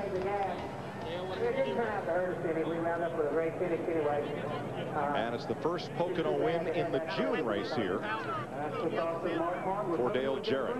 Here's Matt. Well, Ricky, how do you describe the frustration and disappointment?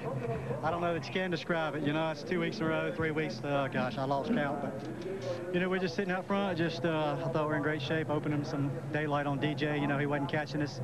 Looked like it was going to be a 1-2-8 finish. Looked like 28 was going to win. And all of a sudden I said, hey, guys, I got a slow leak. I got a flat tire. And we tried to stay on the racetrack. And maybe I should have slowed down a little bit more. It finally came apart and hit the fence down in turn 1. Thanks for your time, Rick. Mike? Ricky Rudd, for the 3rd time in the last half-dozen races, close, so close to where this man sits, our Circuit City winner circle. Yeah, you know, great composure on Ricky's part. I know he feels like Fatback did last week when he slapped the toolbox. I'm sure he'd like to slap something, but really held his composure well.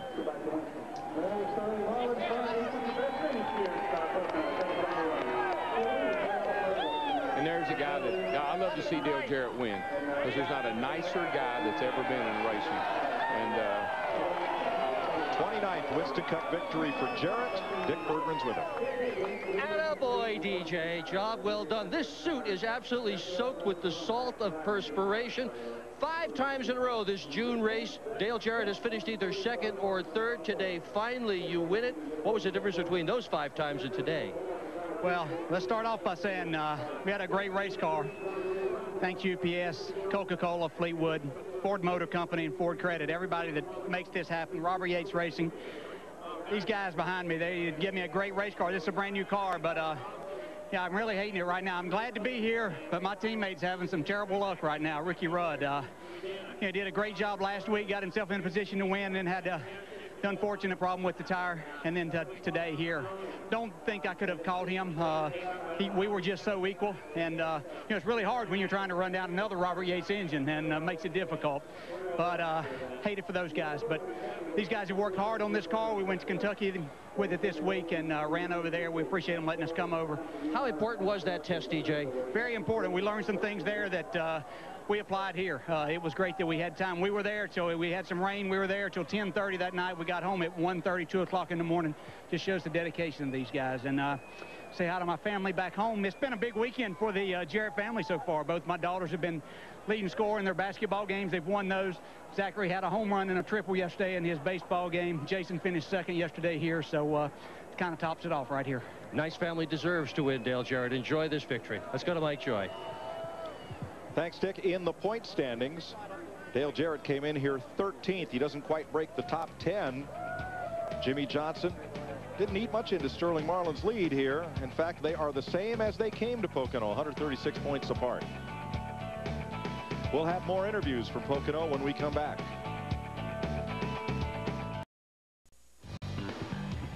Fox Fox welcomes you back to Pocono and the Subway post-race show with 6 laps to go. Dale Jarrett passing teammate Ricky Rudd, who had tire problems.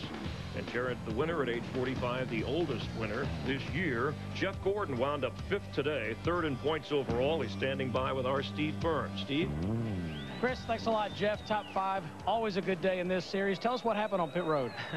Oh, man, what a funky day we had. You know, started out, car was great, and then it got real loose and lost a lot of track position. Working our way back up there, car was getting a lot better. We're tightening it up. Come on pit road under green, and, you know, the brake pedal just kind of went to the floor, and I had hustled it down in there pretty good, and I just didn't have enough brake to slow it down, and then I had to try to slow it down to keep from speeding on pit road. Threw it in the second. Wheel hopped and just lost it. Pretty embarrassing. You know, I couldn't even get it started, and I don't know how we didn't lose a lap, but thank God we came back up there and got a top 5. That was a great effort by a great team, and who knows what would have happened if we hadn't spun down pit road. Good job, Jeff. Let's go to Dick Berggren. Well, 3 weeks ago at Lowe's Motor Speedway, Mark Martin won. Then last week he was a contender before crashing. Today he's 2nd. How about that? Is that a pretty good team or what? It's the best, man. These guys are incredible on pit road, and they're giving me great race cars. They fought so hard today. We started the race. We missed the setup a little bit today, and they fought hard. In the last 3 sets of tires, we were pretty hooked up and ran real well. They did their all their homework, and we were set to go on fuel mileage, and we had that mysterious debris caution down there. It was too bad. I mean, we could have won the race under those conditions, but to finish 2nd is really awesome, too, because, you know, we weren't that great today, and the guys just dug in, fought hard, and pulled out a great finish. Nice job. Congratulations to Chris Myers. All right, thanks, Dick, and thanks, Mark. We were all kind of wondering, too, about that mystery caution. But Dale Jarrett, your winner in Pocono, and we'll be back to wrap things up from the Hollywood Hotel. Our crew getting ready to head home. Stick around. We'll be back on Fox in a moment.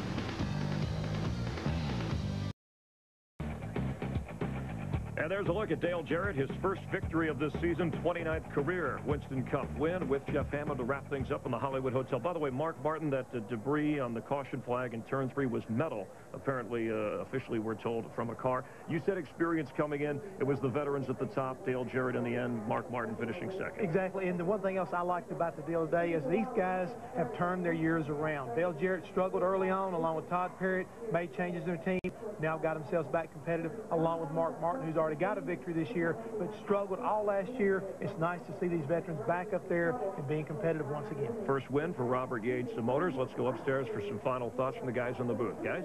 I agree, Chris. Great day for experience. It really was, and that's the way this racetrack is. You got to know how to run 500 miles here. Pit stops, fuel strategy, everything comes into play here. Veterans prevail. But you know what, guys? 3rd place finisher, Jimmy Johnson, right there in the middle of all those veterans. He's there week in and week out. It don't seem to matter what type of racetrack we're at. All right, let's go trackside. Matt Yoakum. Last fall, Dale Earnhardt Jr. scored a 2nd, nearly winning here at Pocono, and a hard-fought 12th today, DJ. Yeah, I guess we couldn't really get the car to work that well, but we just needed to finish, man. We've had such bad luck over the last 4 weeks, so, you know, we ran decent at times, but it's a good – I love this track. You race all over it, and it's fun, and we had to race real hard to get 12th there at the end, but good job for, you know, the guys. They worked real hard and just come up real short. Feel like you guys are getting that groove back? I don't think this says we're getting the groove back, but I don't know. We're having fun. That's all that matters, as long as we're having a good time. Dale Earnhardt Jr. having fun, finishes 12th here at Pocono. All right, thanks. 10 cars out of the race, 5 due to engine failure. And as we look to next week in Michigan, Jeff Gordon, who hasn't won yet this year, the defending champ, made a nice rally to finish in the top 5 here. He really did, and we're going to another racetrack where he's always a contender. No matter, I don't care where you go, Chris, that gentleman can drive a race car, and sooner or later, they're going to figure out what it's going to take to get him into victory lane, along with guys like Ricky Rudd. They're consistently doing it every week, getting up in the top 5, leading races. They'll get to victory lane before long. And both are in the top 10 in points. Racing across the Fox networks next weekend. On Friday, Winston Cup qualifying on Fox Sports Net. Saturday, Winston Cup practice on FX, followed by the Kroger 300 presented by Oreo from Kentucky. That's on FX. Sunday, start your day with NASCAR this morning, presented by Smirnoff Ice on Fox Sports Net, followed by NASCAR Winston Cup Series Racing, presented by Circuit City on Fox, and a full wrap-up on NASCAR Victory Lane All Access. John Andretti, part of that, and Speed Channel, the home of NASCAR TV. Nothing gets you closer to NASCAR. UPS, the official delivery company of NASCAR, delivers a chance to win 4 tickets to the 2003 Daytona 500 on Fox by logging on to foxsports.com, keyword UPS Racing. And on a Sunday, the guy who sometimes drives the big brown truck delivers in his UPS Ford, Dale Jarrett with the win. It was a hot, sunny day in northeastern Pennsylvania. First half of the race, Jeff Gordon led for a while. Brian Newman led in the 500-mile race. One time in this honeymoon resort area, taking its toll as the honeymoon was over in a hurry after a number of shift changes. It was the experienced crowd controlling the second half. Bill Elliott, Ricky Rudd, Dale Jarrett. But in the end, Dale Jarrett in his UPS Ford delivering with the victory. Be with us next Sunday for the race at Michigan. For the gang all here, I'm Chris Myers. Thanks for watching. As water seeped onto this track that caused the cancellation of qualifying, the starting order set by owners' points, and that was good for Johnny Benson.